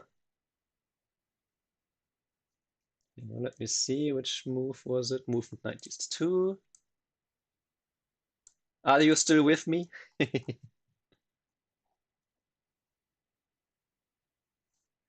Any more questions so far? Or remarks or whatever?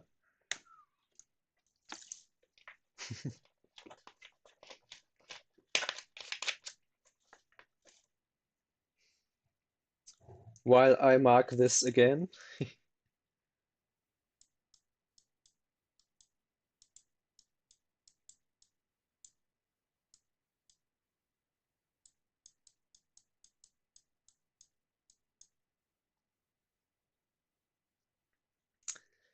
All right.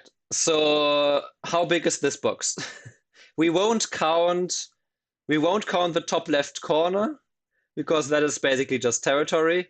We will count the top though because there's an N19 stone and maybe there might be something there. So let's count all of let's consider all of this.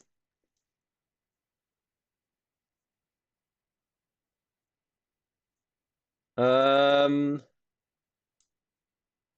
Guesstimating 55. Maybe there's 3 to 4 more examples, so probably 45 minutes still. 75.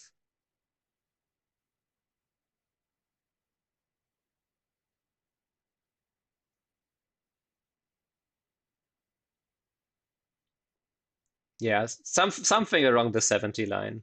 Is there anything bigger at the moment?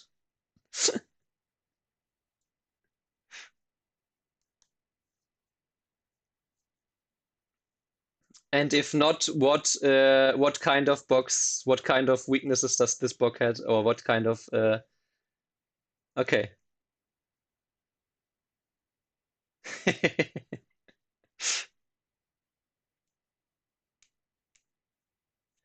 Different question. What do you think? What is the score? Like just looking at this without counting too much the rest, or maybe some quick counting on the black area. And thank you for the follow, Clau CR. I still really maybe while you think I can figure out black plus 15. Okay.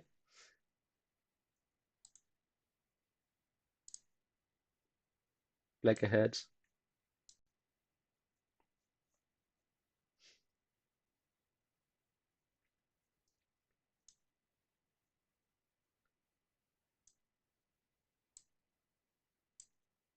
Yeah, it's not quite as much, but black is indeed 10 points ahead. Yes. No, oh, nice. You said it just when you sent it just when I said it, but you probably didn't hear me yet with a delay. So yeah, black is up by pretty much, I think, 10 or 11 at this point. And so what? Yeah, maybe to speed this up a little bit, we have we have one gap kind of here. We don't really have an open side. But we have so, so, so, maybe this, so, so, so many weaknesses. And even this one being center is a weakness, like so many weaknesses. So this is more of like I will show you a couple of variations which show just how crippling this is for white. Because if white kept everything in the center, then white is ahead. But white doesn't. Keep this position in mind. I will come back to it later, but try to keep it already a little bit in mind. And not even something super complicated. It will get a little bit complicated because every time you try to abuse multiple weaknesses, tactics have to be played usually. But black can simply just play like here. Or black, what I did in the game was, okay, I was black. What I did in the game was to play here. Because this might be beyond the sector line, right? If you just look at this. But because white has all of these weaknesses here, let's go a little bit beyond the game, it's absolutely no difficulty for black to push in here. And this wasn't even remotely like this was better. And there was also still a peep here because now all of a sudden there's also this weakness. So there's so many problems here. But just a simple move is just to play from here. Weakness nearby, right? And white, what is white going to do? I mean, white pretty much has to block, right? Because if white plays here, then you just extend in and then the center, like this area is useless. White cannot keep anything, especially because of this weakness, right? If white tries too hard to keep this, now all of a sudden white also gets killed here. So that's not a good deal. So white pretty much has to block, so it's pretty much center. And now the next move, you do not extend. You could and still be ahead, but it's too soft. You can play this one. Because there's so many weaknesses here. If white cuts, because, I mean, that's the logical move, right? You can counter Atari. If white captures, you can actually connect here. And now there's several options. For example, if white now just connects, you can play the Atari and play this. And you're in. There's nothing white can do. You either connect G16 or you connect the middle stones. So, yeah, of course, if white now goes here, you can simply connect here. And white cannot cut you because of a double Atari. So white's best move is actually to extend here, and then black plays here. But you can see that the whole top side, the whole top area now got destroyed. And maybe let's say after the center exchange, and white doesn't even have everything. White still would have to spend a move here. And even then, there's still like this peep, and then maybe even some attachment here. So even then, white doesn't necessarily keep everything here. It's still very hard for white to keep everything like this.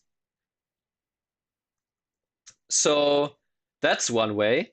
If white now blocks here, then you can simply cut here. And this ko, I mean, it's basically a flower ko for black because if black wins it, white center is destroyed again. And if white wins it, and if white wins this, then black probably got some profit somewhere else that was big enough. So many co-threads. The fun variation though is that if white extends and black cuts, white should play the ko. If white doesn't play the ko and says no, I kill everything, you can play the Atari here. You can play the Atari here. You can play push in here. You can push in here, you can Atari here, and then you can play here. And all of a sudden, white has only 2 liberties here, white only has 2 liberties here. There's still a weakness around J9. There's still all of these weaknesses. So a possible variation could be that white tries to not give you the ladder on the outside. So white just does this. You can to play here. White cannot play here because after that the ladder actually works. So white has to play this. You get this Atari, this one first, this one too, and then you just peep here and make the ladder. And after you make this ladder and white has to defend here, you not only destroy the whole top side, you actually take the whole top side. And then whatever white can get here, which is still not all whites because there's still all these weaknesses and gaps here, is certainly not enough to compensate for that.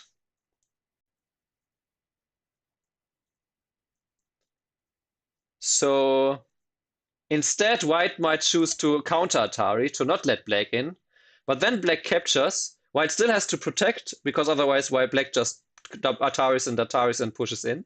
So white plays here. And black already profited. Black already reduced white by like these 2 lines.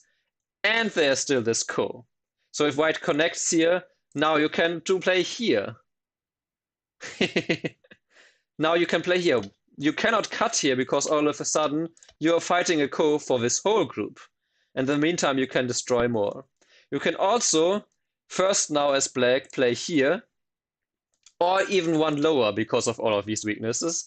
But let's play the simple variation like this. Then white makes this exchange.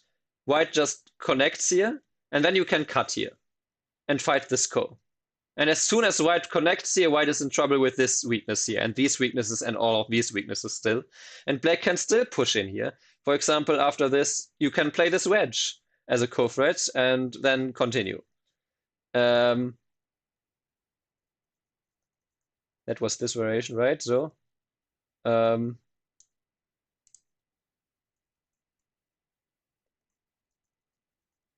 and after all is said and done, let's say it's this variation here, and you played here, and white protected here. Then after this, black still has this wedge. So for example, you can play here and this, and you still need to protect here. Or at some point, black can just play here and still be ahead. Well enough. And there's still this ko to fight. So white already got reduced, and also black can push in here. Black can still peep here, for example, though it's probably not. After this one, black can still peep in here. Black can also still play this one, and then play the ko. And I guess maybe one variation, if white tries to prevent the ko by extending here, then you can again reduce from here, reduce from here, and then wedge here, like so, and then push in here, and then push in here, and then push in here, and then also maybe white gets this at some point, and then you can also push in here, and then you can play this one, and later you can even still capture these stones, or there's a chance to cut here in some variations. Actually, I think it's this variation, right? I had one variation where the top AI move at this point, actually, is for black to play this wedge. That's the variation I had in mind, right? You play this wedge. White cannot play from this side because if you play this, there's just too many cuts here. The Mystery 5, I don't know what you mean.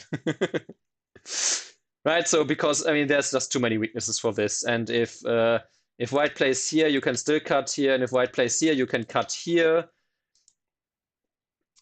Yes. So you would have to play here. And then if white now defends this cut, now you can easily invade here, right? You can play here and white can't really cut you because there's Ataris here, there's diagonals here. White is not happy here.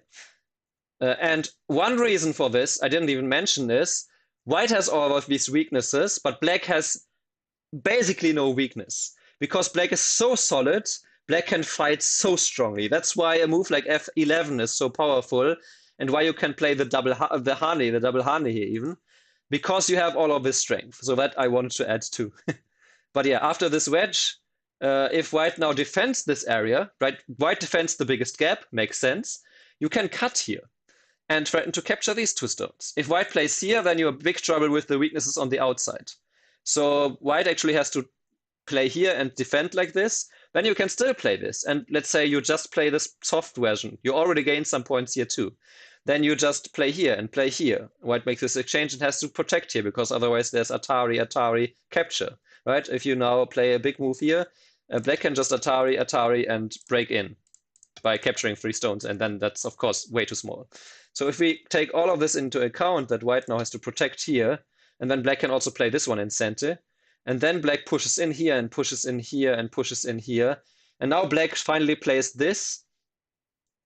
What used to be something like 70 points now is really only like 1, 2, 3, 4, 5, 6, 7, 14, 15, 16, 17, 18, 20.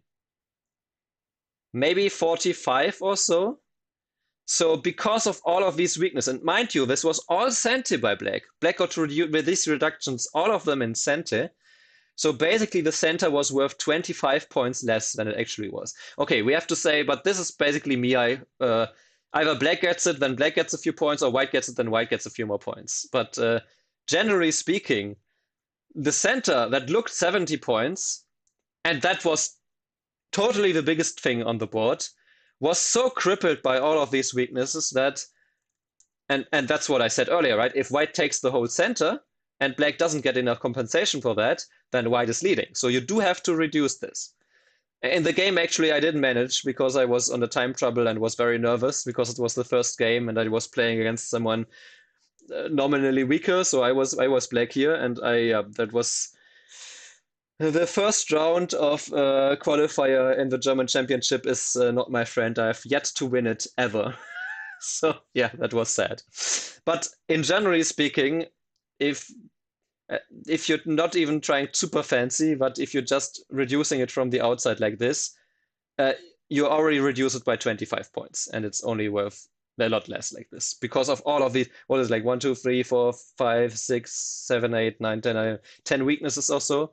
So even though it doesn't have a big gap and it doesn't have a clear open side, because black is so strong all around and white has all of these weaknesses, it's still a lot smaller. So the more weaknesses, obviously, and the more gaps, or the bigger the gaps, the more potential, of course, you have to reduce, and the smaller the box actually is. Think of it, now to maybe have an analogy, think of it like a box, like you have your solid box, and you try to fill water in it. If it has no holes, and then you close the lid, no chance for water to get out or in, or rather. But if you have an open lid, well, then you can just pour water in, no problem. If it just has a tiny hole, then you can just put a finger on it, no problem. If it has 2 holes, maybe you can still put a finger on it. But if it has tears overall, then the water will seep in. Or if it has too many holes, then there's no way that you can cover all of them, and that's all. The water will also find its way into the box. And in this case, the water is the black stones. So a box gets weaker and weaker by the amount of open sides it has, how big the sides are, by the gaps and how big the gaps is, and the number of gaps, and by the weaknesses and the kind of weaknesses, of course, and how many weaknesses. So keep that in mind whenever you evaluate. But first, go from the actual size of the box and then tear it down. You can, if you're stronger and you're used to it, you can of course skip multiple steps, but in your mind, that's ideally still what's happening. That you see, that's a big box, but I can already see by these simple endgame reductions, it's 20 points less than it actually seems. And if I play a move there first, it's actually only getting reduced by 15 points. So if there are still moves on the board that are worth more than 15 points, just play that. If not, then okay, then we are all about the box.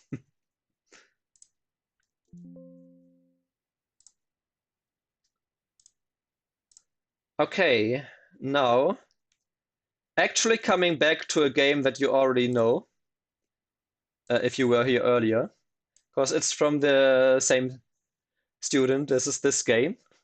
If you remember, there was this small box here. So, of course, we talked a lot about reducing now, right?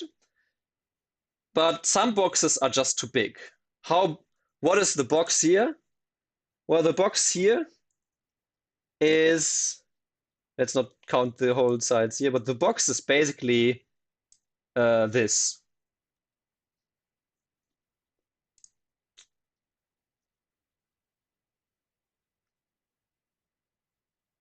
Like any good tips to avoid vulnerability reductions? Um, well, if you mean the position prior to this one right now, uh, the problem for White was that he tried to take the center in Gote. Um, but so he tried to take it, but still had the weaknesses left. Ideally, though, you don't try to take the center and have that many weaknesses. Yeah, exactly. So um, it's a difficult question because sometimes it can't be avoided, but you should be aware that um, these kind of boxes are that weak. And if you try to, if it was still the correct, like let's say you took the correct path and got to that position, you have to be aware. If you got to that but made mistakes because you tried too hard to take the points, then probably that was the mistake. You shouldn't have tried to surround an area with so many weaknesses, but instead you should have used your influence to do something else with it. That's like the answer, I suppose. Okay, yeah, but how big is this box on the board right now?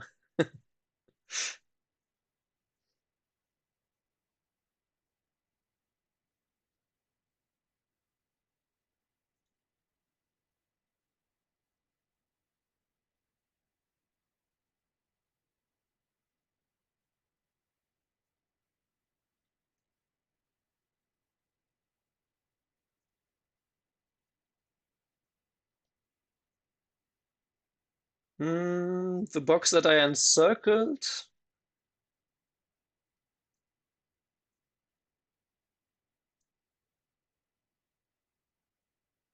Yeah, something like 130, I would, well, yeah, about 130, like 11 times 12, about like this. I counted the square. So something along those lines. So is this bigger than anything else on the board? Should you play, because earlier, right, you remember there was this left side move that was pretty big at D9. It's that game. If you, in case you weren't here earlier or don't remember or don't recognize it. So should you play a D9 now as white?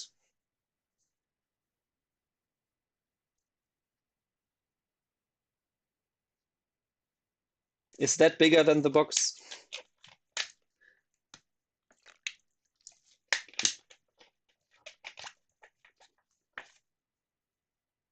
Nothing bigger.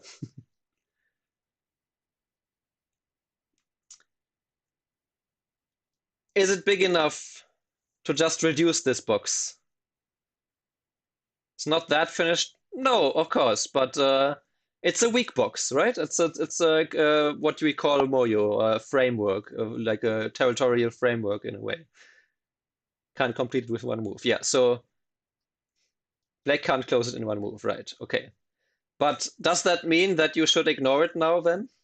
If if it can't be closed with one move?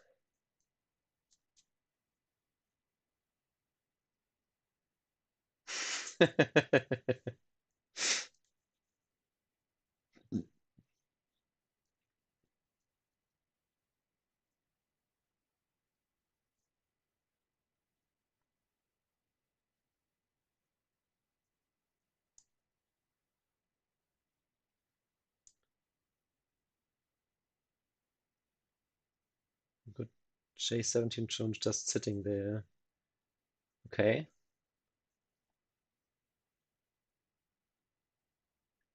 Should do something with it though, yeah. Yeah, so it's White's turn, of course. You would play M17. Okay, I see. Or 15. Hmm.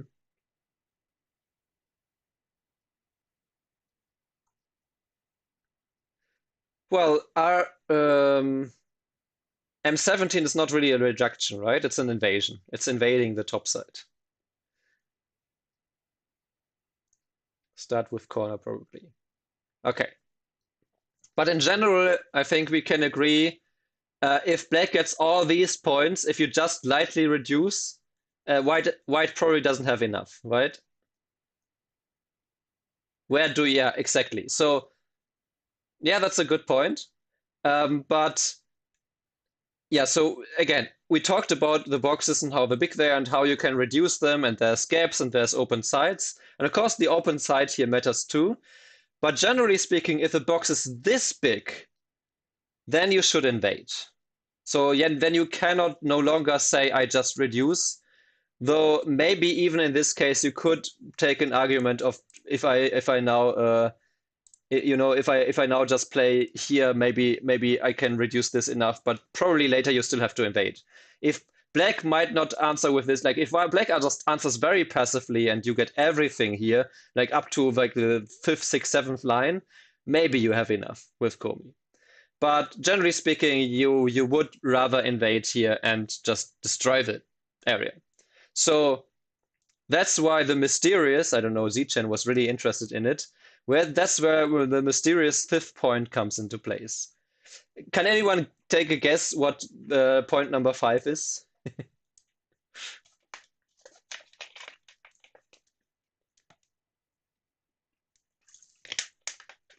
What makes it possible for white to invade here?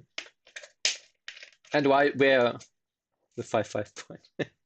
Urgency, point of entry? Not quite.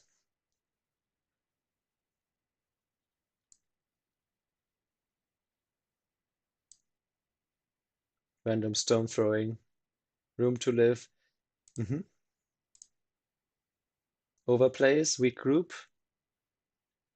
Yeah, but weak group counts to weakness, right? Like if you have some weak group, it's something you cannot harass to make use of. That's an air point, and we need to land and open area. Yeah, okay. So you got the fifth one is space to invade.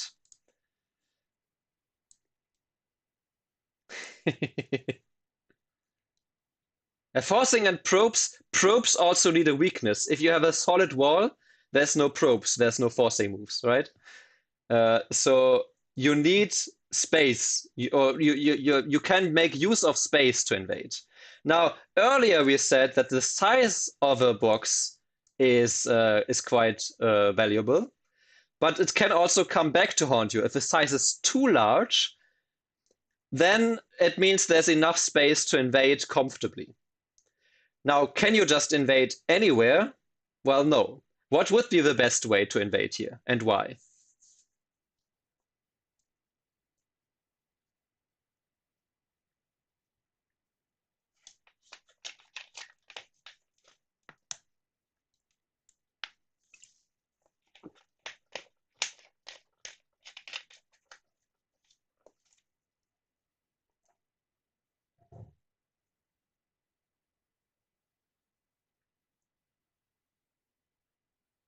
Top right attachment, split middle, something around O12. Hmm.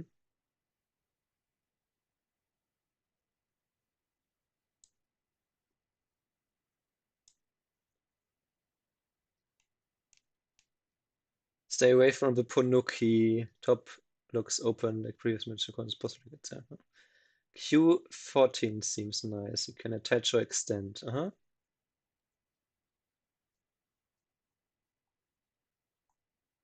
What did Lempin say? Hmm. Yeah, but black is going to get some influence. So this is something, with there's such a big box, you can't take it all away. A certain student of mine is very good at not doing that.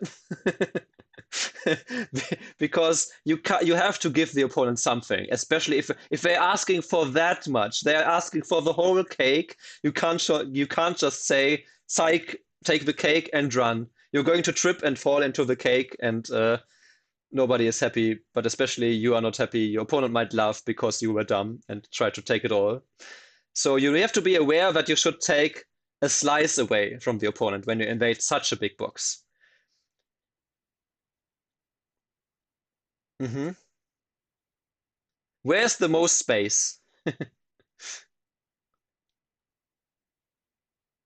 Uh-huh, yeah. Okay. Yeah, yeah, yeah. Where is black weaker? Towards the bottom side or the top?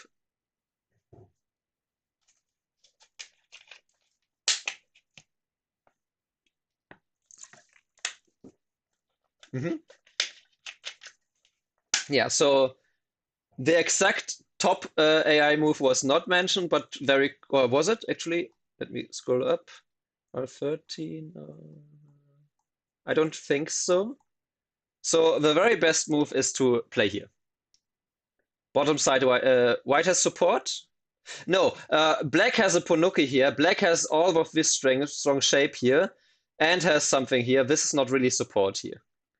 This is behind the enemy lines, so it is helping to have so that black is a little bit weak here, but it's not enough. These are just three loose stones. So if you compare this, right?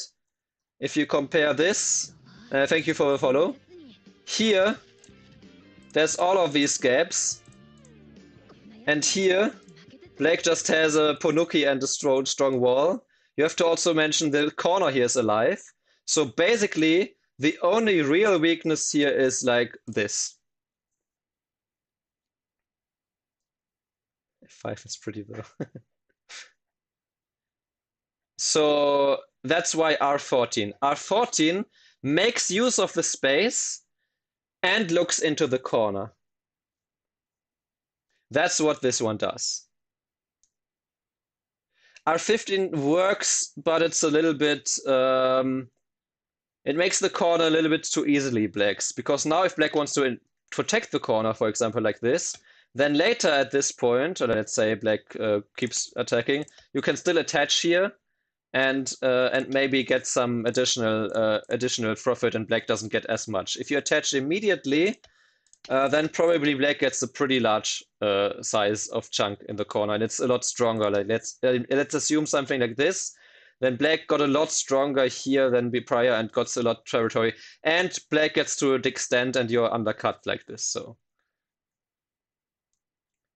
yeah, and if black now after this one pins us, then you can, for example, attach here, or you can also take the corner. Well, if you can take the corner in a big way, like let's say you take it like this, um, then first of all, in this case, there would still be Aji here that you can exploit, and then the lone stone here, you could something here. So you play R14 not necessary to live with R14. You play it because there's side and possible corner entry. You play it close to the opponent's weakness and uh, and where you still have so you basically the game move was also something that someone suggested. The game move was to play here, but the problem with that was yes, it has like somewhat of a base towards both sides, but after this, black actually pushes you towards the strength, right? Black got pushed you towards the strength. No, so if you invade, you have to be very flexible usually. That's one lesson that we won't cover now, but Q14 though is actually what I would have played because I really like this kind of crosscut variation here.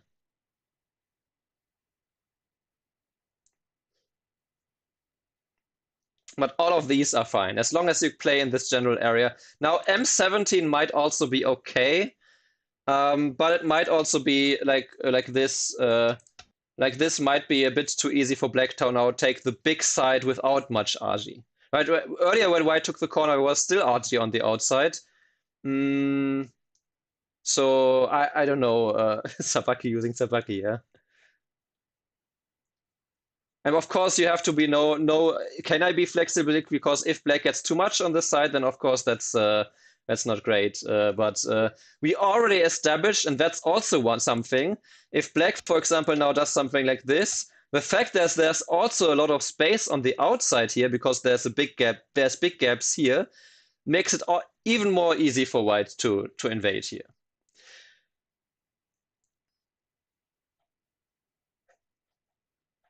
Hmm. So, with all that being said, why did I only now at the fifth point, the space to invade? Because the space to invade alone is not enough. You need the other things. And it's also not really about the size of a box, because if it's invadable, the likely is you're looking to destroy it from the inside anyway. Like, let's say, to prove in a way. Do I have it here somewhere? Uh, Yeah, so to prove my point, if black had walls on both sides, but we have equally still the exact same space, right? I didn't change anything about the space in on the right side. But here, if you invade with the same amount of space, but no weaknesses to exploit, you are going to die with the stone. There's no way that you can make it live. I'm not even sure you can make it live if black Tanukis once. And so that's crucial to know that a box, if it's that big that you can invade it, then you have to invade it where the opponent is weaker. But if the opponent is weak nowhere, then you cannot invade. Then you have to reduce it. And hopefully you got something bigger somewhere else. Yeah. So you always want to keep in mind when it's a very big box and reducing is not enough, this is how you see where to invade. You have space as a resource. You have the space as one resource to invade, but for generally judging how big a box is, it's not quite on topic. Okay. Um, Actually, you know the boxes that we had earlier, right? Where it was really just an 80-point box and you couldn't invade there. I don't know if you're familiar. When I was 7Q, I played a couple of games with this, and then a Congress last year, I saw it too. There is something called a life and death game, and it's this. This is the starting position. So white has the big box, and black's only task to win is to live. No matter where, no matter how, place living stones on this board. And this is surprisingly hard. This is not like I saw really strong opponent, like really strong players struggle to live inside here. Because it might not look like there's a lot of space, right? Yeah.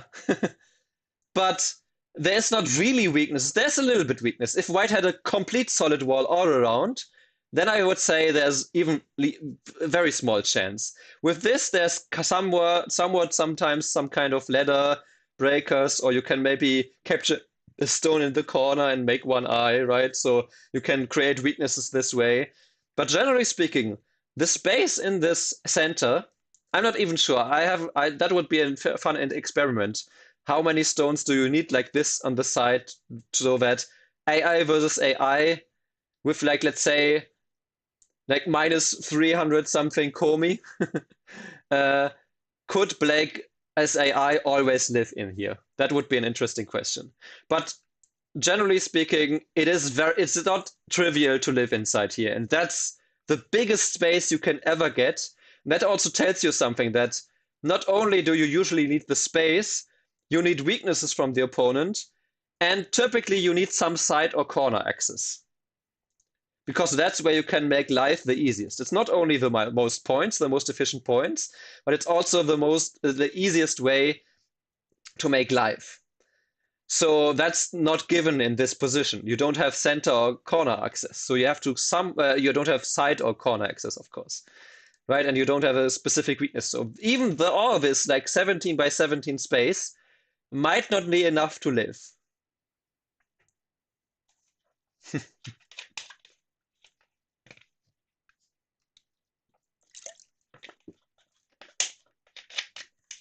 So that's an interesting additional tidbit, I suppose. Okay, I got two more positions for you.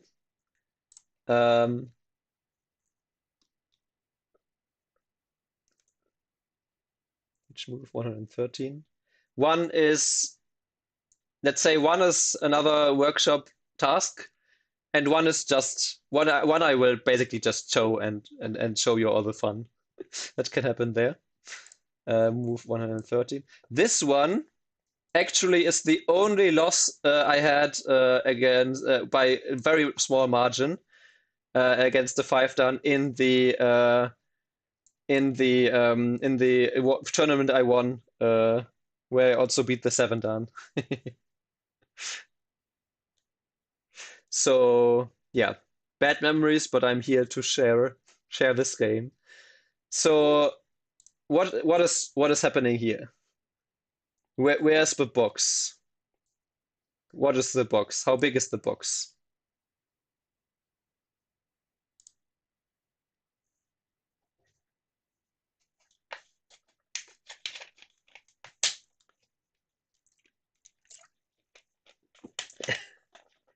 It's a stone in a box. That's how this song goes, right?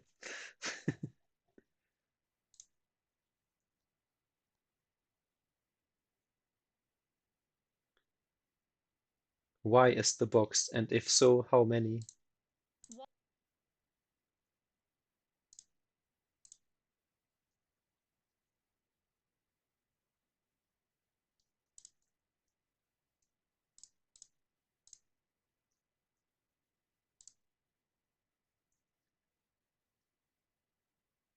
Box for black. Yeah, box for black. Yeah.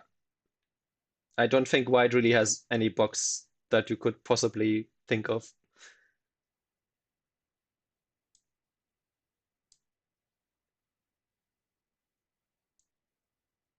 Oh, Harry Maki. Right, yeah, so the top, right? So so we have, I would say this is pretty solid. Then we have like this, and then we have like this, and then I don't count the corner because the corner is already like solid like this, ish. Um, so um, how big is this box? And what kind of box is it?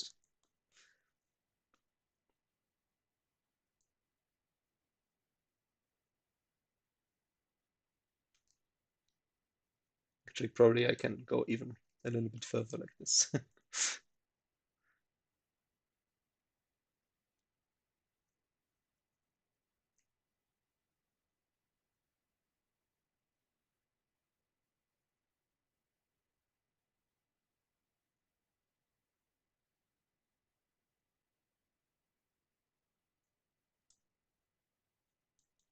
30-ish?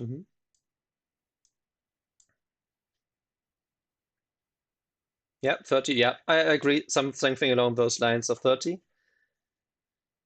If black plays first, okay. I mean, we are not talking about that we're really just looking at the box, right? A box where someone is peeking at the board 25. Okay, something along the lines of 30.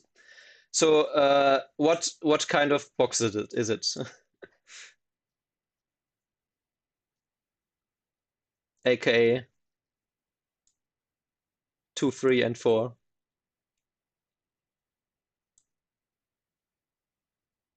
Two paths for entry. Okay, so I assume you mean from this side and from this side. Anything else?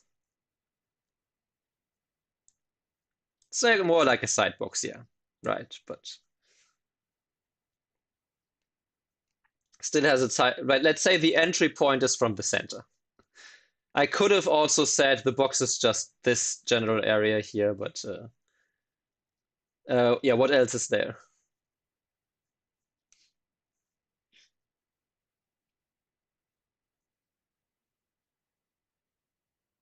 Has two gaps, one weakness. What is the weakness? H13 weakness. Yeah, kind of.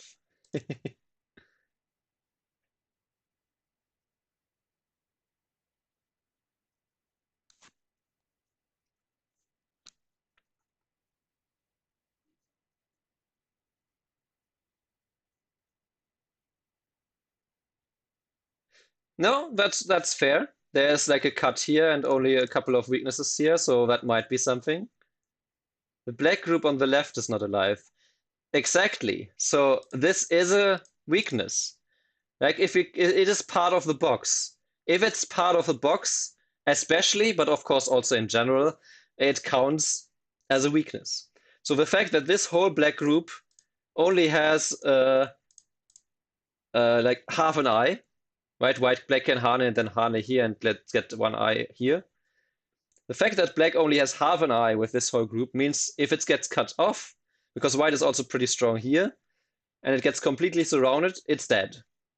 Or even if it gets one eye and go to here and then gets surrounded, it's dead. So of course it's not weak, right? It's not going to die anytime soon because it still has there's black is so strong here, and black still has quite a lot of space here and counter potential against this peep also and stuff. So, but it is still a weakness. It's still there's also the peep here, so we can count this kind of, but maybe it's actually more that G14 is annoying for this shape. So it has like this generally some weak shape.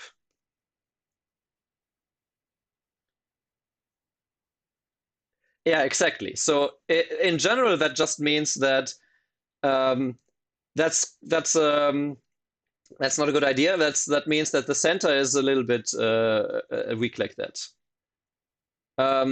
So with that all being said, um, what does that mean for the next white move though? Because notice that N19. Well, what's the status of the top right group right now?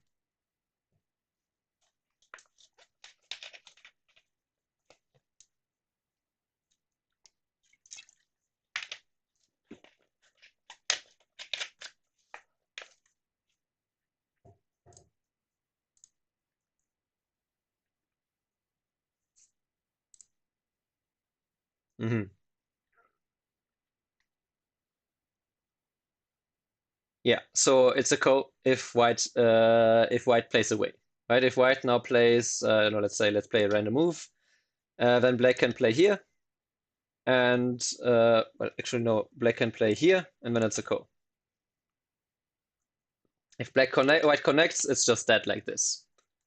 If black plays something else, actually this one might actually just be alive because Atari and connect is not working. So that doesn't work. This doesn't work because this is just a snapback like this if black connects, or like this. And you can even connect here. So yeah, this is just a ko. But a ko is still for the whole group, right? So it's certainly something. So what is bigger? Preventing the ko or the top side? And if so, from which side? Since we only have the two gaps. And if not, maybe something else that's bigger than both of those two options.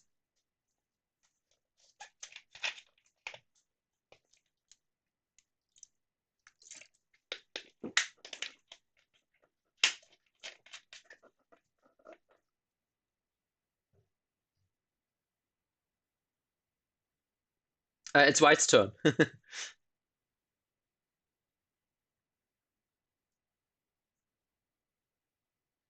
No, but you don't it don't kill it with one move, so you can't say that's the biggest on the board.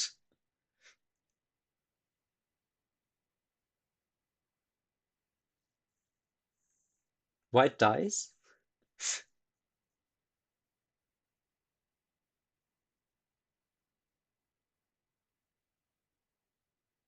Oh, yeah, okay. Yeah. Corner, yeah.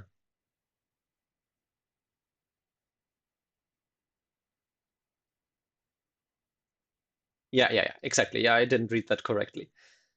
Yeah, so if you, it's even game, yeah. Actually, after black's move, it's pretty even. Um, I think it's white plus one at this point, or black plus one. No, white plus one. White plus one at this point. So here I still had the chance. Yeah. So if you protect here, you lose 11 points because after black plays here, this basically was the only right. No, saving the corner is minus 11 points. um, if you do this now, black gets the whole top side, the center, um, gets to protect connect this group, and essentially this is not even, this is probably beyond because black can counterattack. So probably if white wants to reduce, white can only do it from here and doesn't really gain much points from this because white already has quite a strong wall here anyway. So if we just do it like this, then black keeps basically the whole center here. After this, let's say like this, like black keeps everything here. Pretty much everything. And that was with white playing the first moves here, and you can even ignore this probably. And then, because the main point was that black stays, doesn't allow this.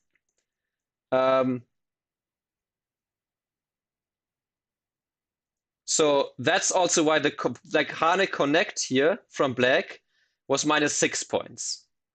Already the descent here actually was minus 3 points.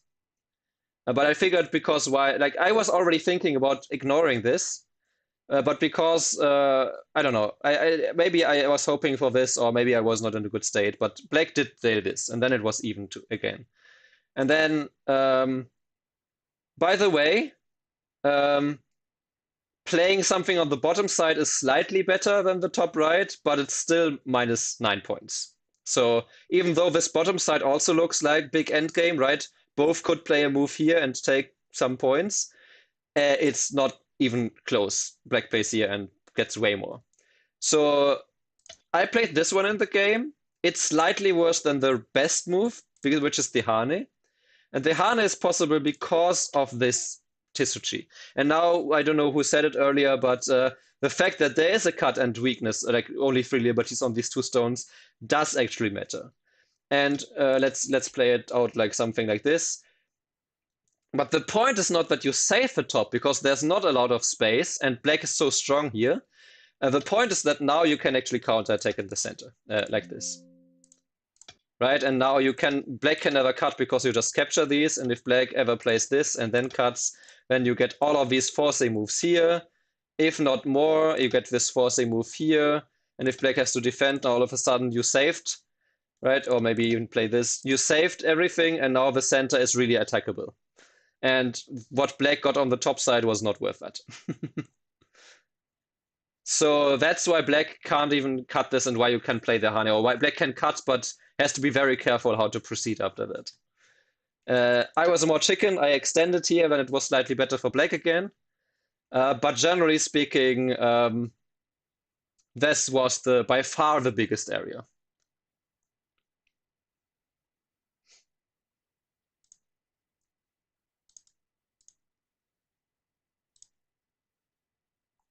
Yeah. One thing I wanted to mention was that at this point here, the only other move that competes with this area is if you attach here.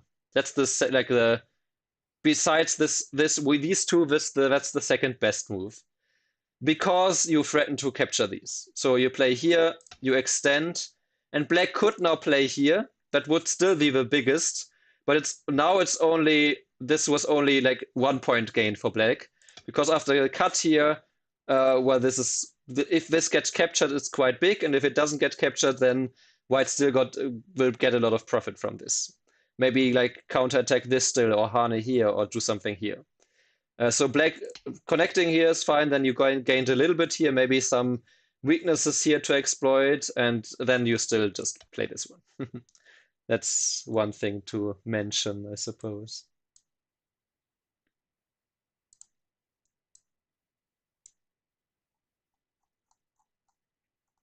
Yeah. And in the game, actually, exactly that happened. Black tried immediately to cove a corner, and then at some point here, they like played this one as a response, and I just got to push through here, and got to capture this whole group, and I got G15. And then black connecting here was actually also a mistake, and I got to extend here. And then after that, I played horrible endgame, so I still lost by 1.5. But in generally speaking, this was my way back into the game, letting black kill the top right, reducing this whole top side area, and capturing this, and also getting the bottom side points. I misplayed the core on the right side later then, and yeah, time trouble and stuff, and a very annoying opponent too. I have never won against this opponent yet, so that's maybe some mental difficulties there. He's also a smoker, so I really it's so many things. But this year I'm actually working on getting less annoyed. You will see this in my Tsumego streams. That I will consciously try to get less annoyed. So maybe that will be yeah, I mean, I still won 4-1. No, I didn't win the tournament, actually. No, I was wrong. I got second place against behind Valerie, but I never played Valerie. He just had the better, like, Zos or Sosos. Oh my, Zichen, oh my. um, anyway, another opponent that I struggled with, but it was from the same tournament, actually. But I won the game in the end, just barely.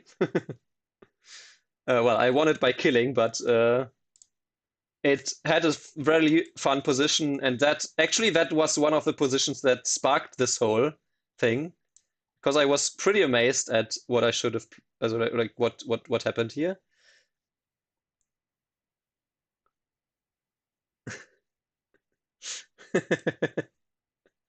What do you mean? He smokes. Anyway, so that's the position. Your move. White just played this. What is in the box?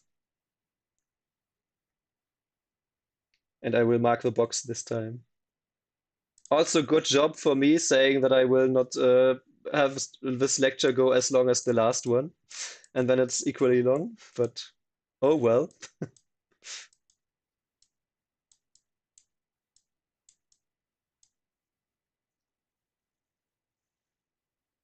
Yeah, we're not talking about moves here. Why do you destroy this? We're talking about the box.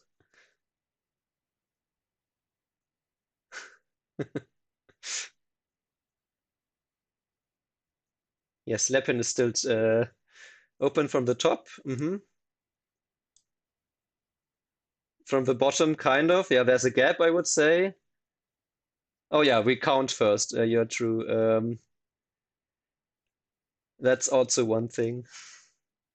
But Simpson box.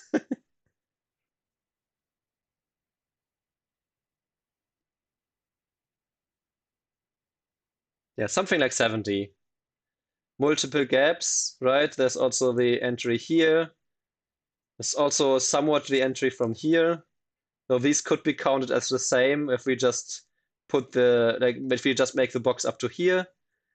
Gaps everywhere, basically, right? And then we also have this and this gap here. And we have these 3 stones, which have, like all the other stones, either have like a huge wall, a lot of liberties, or they are connected to the side. They have some kind of base. But these three stones could even become a target. Right, so again, it's 70 points, but it has like 3, 4 gaps entry points and two to like let's say uh, three weaknesses. This weakness here is probably the biggest. Then this the second biggest because well this is closer to this strength. And then we have this one. And notice that the black again has a big wall here, pretty much, has a strong wall of stones here, is strong in this corner, is pretty strong with this stone. So we don't have to worry too much about about the black stones that are immediately attached to this, or even anywhere on the board at the moment. So now, how do we handle this box? Or do we even handle this box right now?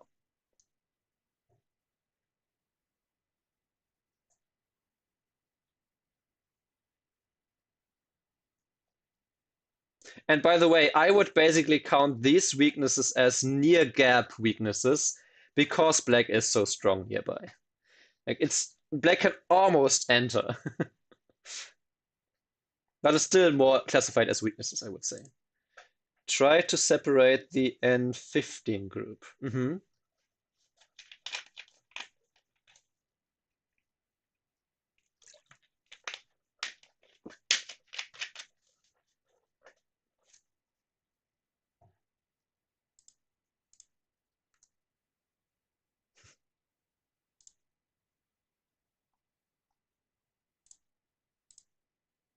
Taking the tree string could give you entry into the Moyo, yeah. I take right side action first. You mean something right side? Oh, yeah, you mean here? In enter here? So everyone wants to play here, basically. Besides one, which was mentioned much earlier, but who remembers that?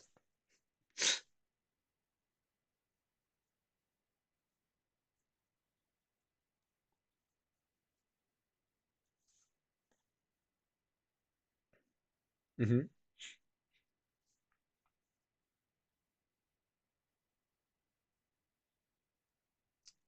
Elephant shoulder hit. Yeah, that's a nice one. It's a good shape. Can counter attack if white tries to counter elephant jump. Peep. I mention it now because we won't go into detail of that, but that is also one of the higher suggestions, but it's not the top move. What do you think is the best move? Let's say I give you like 45 seconds to enter all your best move suggestions.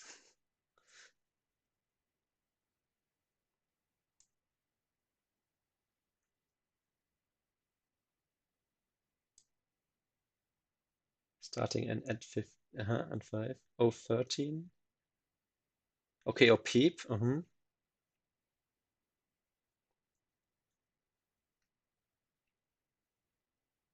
I probably want something like G3.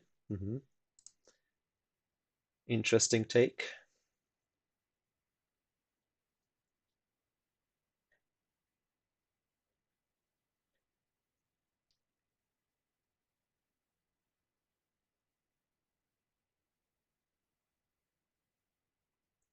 Okay, enter your last options. 5, 4, 3, 2, 1. Yeah, so the best move by far, J16. Okay, Q10. Q10. Okay, attach there. Okay, maybe some suggestions still coming in. But now you had your last chance. The best move by far is indeed G3. So congratulations to Board Troll and earlier Unpatat. So what is the meaning of this? Well, there's several meanings to this. The first one is it is a really, really big move that on its own is already quite the big fun. Because if now you play, okay, black plays somewhere else, white actually gets to play here. Yes, exactly. Also, hey Scott, were you here earlier? Because you missed the game. You were part of one of the games against my student, the one. The group was not alive yet, right? The group is alive. The group is alive. Because black can anytime either live here, like this, or black can play here and then make a second eye here. So it's alive. Yeah, it will be on YouTube, or yeah, it will be on YouTube in case, yeah, in case you want to check out my channel. Right, so this group is alive. That's not the problem. But the problem is that if white gets to slide here, white keeps this whole corner territory. That's nearly 20 points, give or take. And white also does have this gap here, because this stone is supporting this area. And white is also laying claim to maybe playing something like m2 later and getting something on the bottom side. So with this move, white basically keeps everything here, builds something here, and helps this gap. So it's also helpful towards the center in some way. It's also helpful to the center in another way that I kind of mentioned, but that I will mention later. So the reason then why black should play here is because it's so big. And if white now extends, then you got it in center. And that already makes it that white gets a smaller area here. And this move helps with these gaps. After this, I would say the gap here and the combination of the smaller gap, but the weakness here and here is kind of Miai. So you could maybe even play away again, but now it's a good time to exploit these. And a move like this, like what suggested, is actually a very fine move. Just playing here too, because what's happening here is white once again, should not take the center. Because if you take the center like this, right, not only do you just defend the area that was a box and that you should use for the attacking, even more prominently, black now is all of a sudden counter-attacking these three stones very hard. And white can probably escape through these gaps, but in the meantime, black also probably gets some points on the top side. Black can still like reduce from here and maybe do something here. So, and maybe jump here and take more side points. So white just makes too little use of the box this way. And instead, white should probably, I don't know, actually, I'm not sure if white, what could white do now? I didn't look at this, but maybe still do something around here, but maybe do something here. I'm actually not sure. Maybe descend here for probably is the best move then first to do something about this area. But so if you play this, you basically make mirror of this and this, and the follow-up in the corner. For example, if now white if now white, for example, protects here, you still have the entry point here. You can now play just something here, for example. But the follow-up towards corner is actually to play here now. And this is huge, because if now white tries to surround the center, first of all, you have this follow-up here, which is, there's really annoying RG against this corner now. And maybe, like, at the very least, you probably get something like this. And maybe you even get some core in the corner. I haven't calculated this, but you can already see black got all of these points and also got these to later reduce this, maybe drunky jump or something. In the meantime, white really only got like these 6 points in the corner. And the group now is super solid, obviously. And black can jump here, like black can also jump here now and push and maybe also make some more points here. So this is huge. Getting to play not a capture here immediately, but the Hane on the second line is such a big follow-up, first of all. So let's maybe claim that white answers it. Then white can also still reduce on this side. But likely white now you can enter here. And not only that not only do you, oops, what is the variation tree? Yeah, now not only do you reduce this corners to dust, but the problem is there's, like I said, there's still gaps here.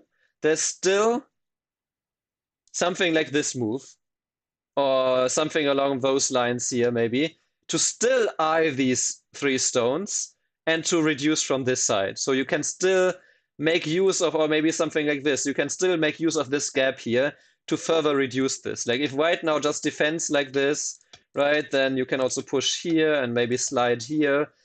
And the center is just not going to compete with all of the profit and all the reduction in the corner, and black being strong here, and black also getting, okay, maybe black has to at some point maybe black can also capture here, or maybe Hane here, and then do something here and create something more on the top side, right? The center area is just not going to compete with what black can get, or what white lost in that corner.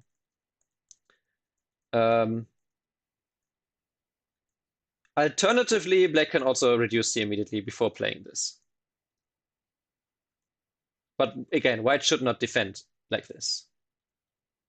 Now, the fun variation after this is when white now says, okay, you didn't reduce me in my gap here. Sounds weird. So I protect my gap here. You cannot attack my 3 stones here anymore, right? So this is quite the big area. This is the second best area after this turn here. So if white now takes it, now for the foreseeable future we ignore this corner. But know that G3 of course always gives black the option to capture this F3 stone or to jump here or something. Now black can play here, what I think Zichen suggested earlier. Because now this area, now the center is, besides the corner, now the center area is the biggest. So black can play here. Obviously white cuts. And now you can also see the G3 helps, because now black can push and push and push and Atari and push. And white plays all of these moves with, thanks to G3 and O3, make very little points on the bottom side. And after black jumps here, black of course invaded, but now we come back to space. Black has not only a lot of space, but if we look at this, if you look at this position, there is the weakness here. There is the fact that there is this group here, which has a gap towards this stone. There is still the gap here, and the fact that these 3 stones are not solidly connected yet. There's even the fact that, and I'm going to use lines, that all of these stones here are going to get counter-attacked. And thank you, Scooby-Goo. Thank you for the follow. So the problem for white now is that it's basically impossible for white to kill black because of all of these weaknesses. So it can be, like I said earlier, like you can imagine a box which has a lot of holes and some gaps. It won't keep the water out. But the inverse is also possible. If you invade, it's basically impossible to keep the water in with like tears in it and holes everywhere. And the same is true here. Black already basically has like some eye shape here in this along this area. And now white's best move is actually to attack from this direction, because white is weaker here. And then black can bump here once, threatening to just play N7 and just make eye shape here. So white turns in. And then black can make use of this. Of course, black needs to be careful, but I think it's so much easier for black to live now. And now this is actually where the turn also comes into play. Remember earlier when I said black has basically still this and this to live? Well, without G3, if we go back now, without G3, if now we say that black, let's say black played a random move here, if it lets me, if black plays a random move here, and white gets to play this, and then we play all of this, We play the same thing. Now the problem is that white has this one in center against this black group. Which means that this group inside here is a lot weaker because it neither has the counter attack here, nor does it has a counter attack against this whole white group because white is already connected. So H2 really shines now because it not only takes the corner bigger, it also connects these stones, and white gets to attack this group once. Let's say black answers passively like this, which means that now maybe white can actually really harass this group, and it's a lot more dangerous now. Or maybe white can first do this, right, threaten the corner in a way, and then maybe still this is the best harassment. But it's very much harder for black now. So that's yet another reason why at this point here, G3 is so valuable. Because if we now look at this position here, now after white plays something like this, now, after this, for example, let's say white tries very hard to surround. Not only are these white stones not center because black can anytime either live or capture f3 for the second eye, but also the whole white string of stones is now cut off. Right? White now at this point, let's say you connect, and white, if white wants to keep you disconnected, white has to answer here, and then black jumps out, and if now white doesn't just want to protect the cut here, black gets to jump more, black gets to Hane here for some eye shape, black even gets to maybe double Hane here, because if you try too hard here, then all of a sudden these two stones are captured, and that might be just enough already to live. So maybe white has to extend here or play this one, then all of a sudden black can play something like this and has some eye shape here, can run out, counterattack these three stones again, right? So if white tries too hard to surround, like this, and yes, I was sure someone like Valo, I was sure someone was going to say that, and I think black has to be careful. Is in the same vein. Of course, this is not easy, but you don't need to see all of this. You just need to see the weaknesses and make the weaknesses guide your decisions. And plus all that, if it's hard to see for your opponent and you're not 5-dan level, it's also going to be hard to defend for the opponent. Maybe even harder, because killing this is very hard. So after you bump and this, white has to defend the stone. So black gets to cut and center, then black harness, then white defends. Once again, white defends, black jumps. Now black makes use of these weaknesses here. White has to defend, so black doesn't just connect. Now black goes here though. There's a cut here, right? If you go back here now, there is now still the cut here. There's still some weaknesses here. There's still this group which has some weaknesses here as well. There's this whole string of stones here.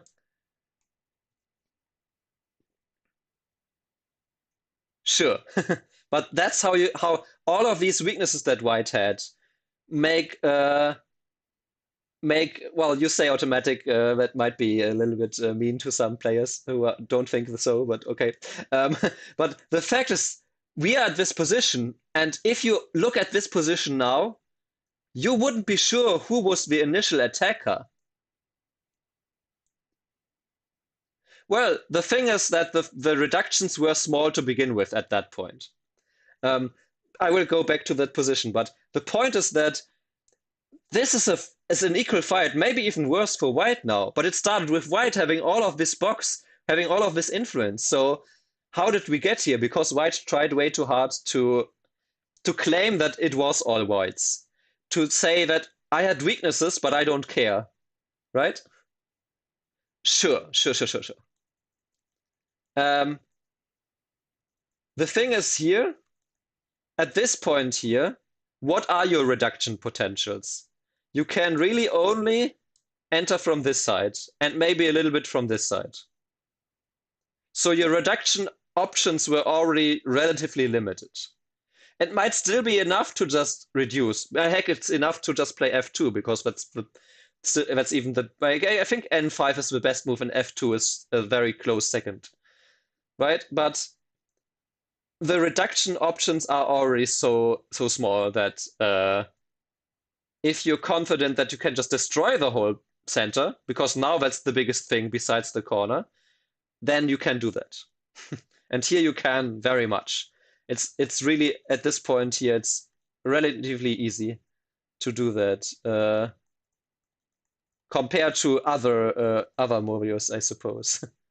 Yeah, and if white now tries, for example, I'm in the wrong mode. If white now tries to really surround it immediately, same thing. Black plays here, then peeps here.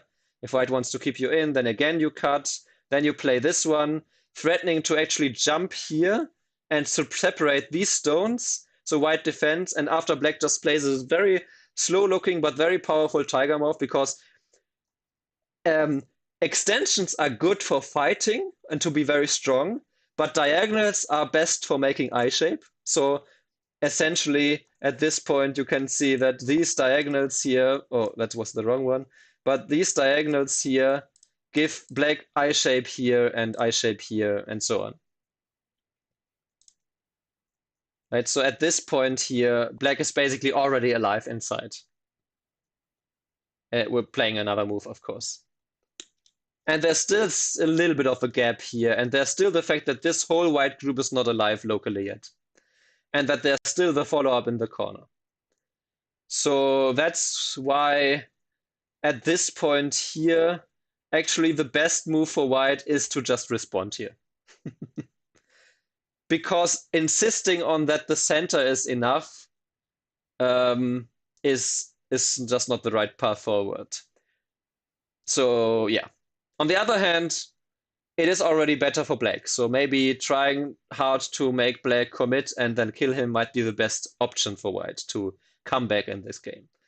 But thinking about equal positions, yeah, just extending here and not allowing black to get this Hane on the second line is the biggest move. Even though the center might look very big, but it's not. Because it can still be reduced so much and invaded even. Because it has all the space to invade. Thanks to all of these, like, you can really almost imagine like putting a cat in a box, but it can easily stretch its way out or make a home inside because there's enough space or there's enough weaknesses to break out. That we really have Schrodinger's cat, but we know it's alive. So it's not Schrodinger's cat. What am I talking about?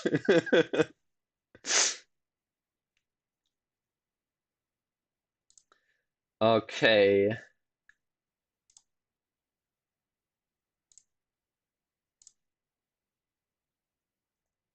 So, with that, we reach basically the end. I have one afterthought, but do you have any questions left at this point?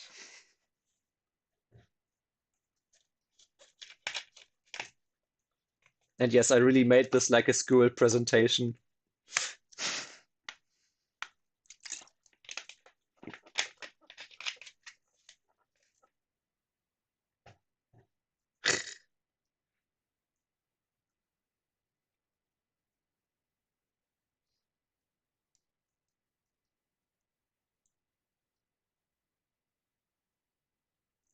If you have any questions, I'm here for a few more minutes.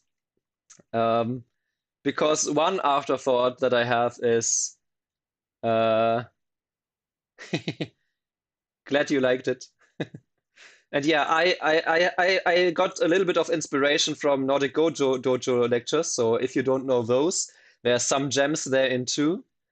Um, oh, I will get to it actually a little bit. Um, but so with the slides and like the mix of a real board and a PowerPoint presentation, because the background you see is a PowerPoint presentation. Um, yeah, Entity YouTube has some very good gems as well. I'm still rewatching Doing Nothing because that's still something I want to do this year in my Go games. Or partly at least. If you know the lecture or watch it later, you will know what I mean. I'm not just saying I'm lazy. Probably the contrary. I'm probably one of the most ambitious players in Europe in terms of what I do for my improvement. Um, Yeah, nice. Okay. Yeah, they stopped doing lectures, but there was some discussion of maybe doing more. So they might. But in the meantime, I might do some more lectures. So if you're looking for these lectures, uh, yeah, yeah, yeah. Um, so, but in that sense, one final thought. Um, so if a center is so useless, should you just stop playing influence? Should you just say, no, okay, we just all play for territory, and in the end, I just hope that I have more territory than the opponent? No, because the reason why all of these center areas were so bad for the one in the center, or it was sometimes, well, most of the time it was not big, yeah, is because either they were used too passively, or they were defended too early, or they were just used to make points. But influence, especially early in the game, that's why we used to not invade the 3-3 of the Haoshi, because it was said to be way too good for the one on the outside, is that the outside is still very valuable, and there's like the rule of thumb, which is kind of consistent with the fact that third versus fourth line, which we had at the very start of the lecture, right? I can actually go back really quick.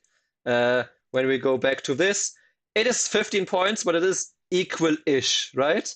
So that kind of says, and the cornerstones here are kind of wasted.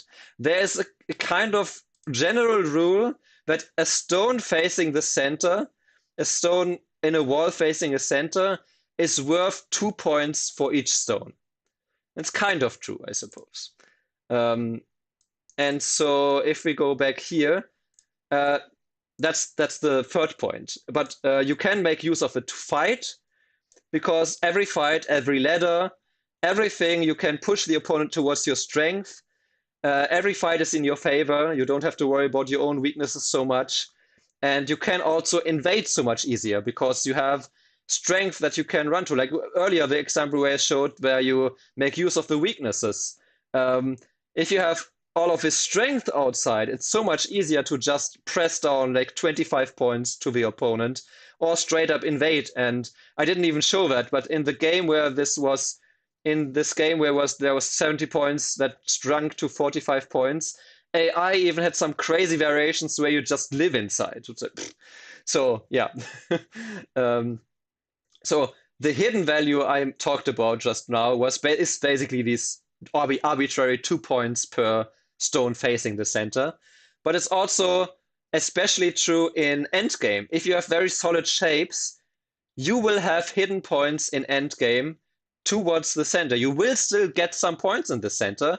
You just shouldn't take them so early because it is not so valuable. But that doesn't mean that it's not possible to get 10, 15 points in endgame in the center if you play it right and if you play it correctly.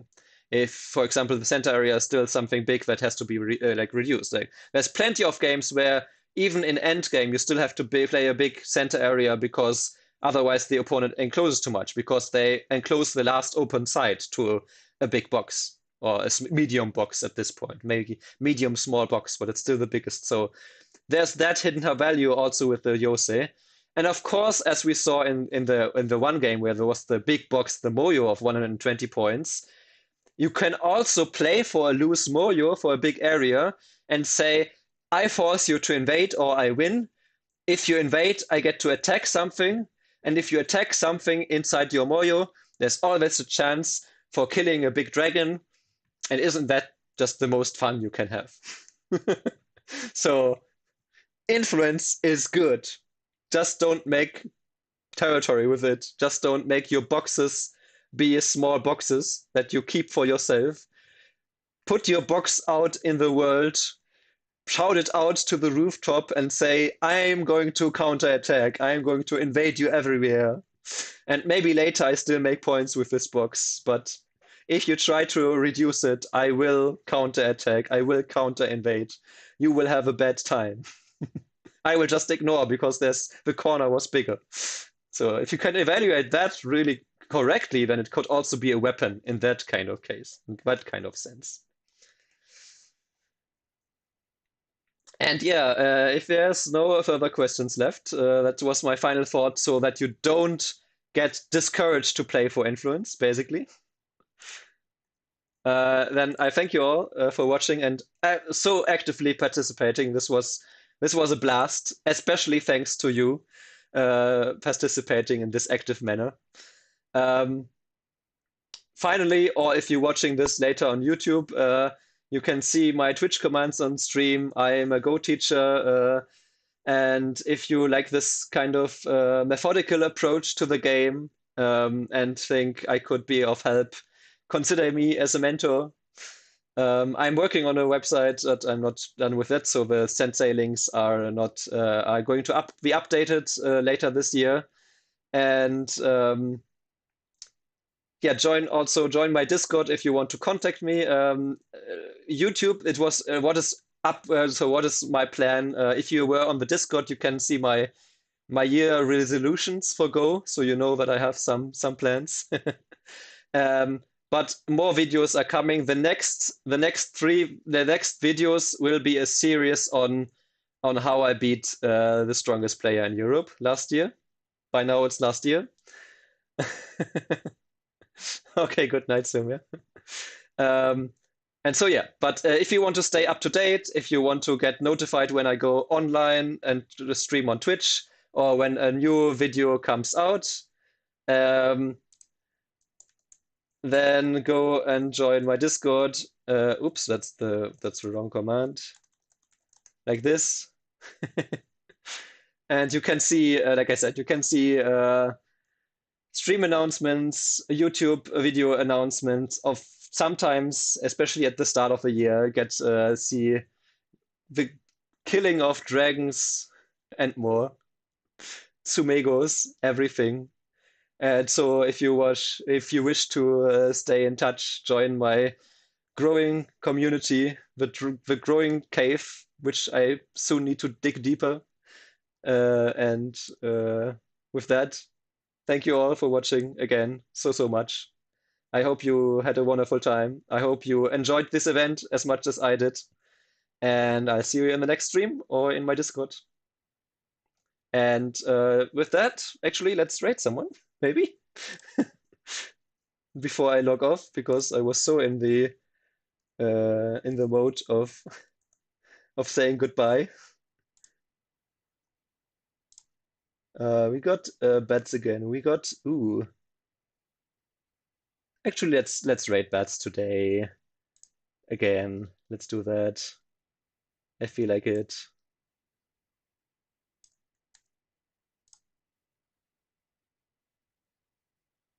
Yeah, contraband. Um, should of course send that message in my own Discord, in my own Twitch, not in Bat's Twitch. Okay, ended up a lot longer goodbye, but yeah, see you and today for me. And yeah, have a good night, have a good evening or afternoon wherever you are, and see you very soon. Bye bye.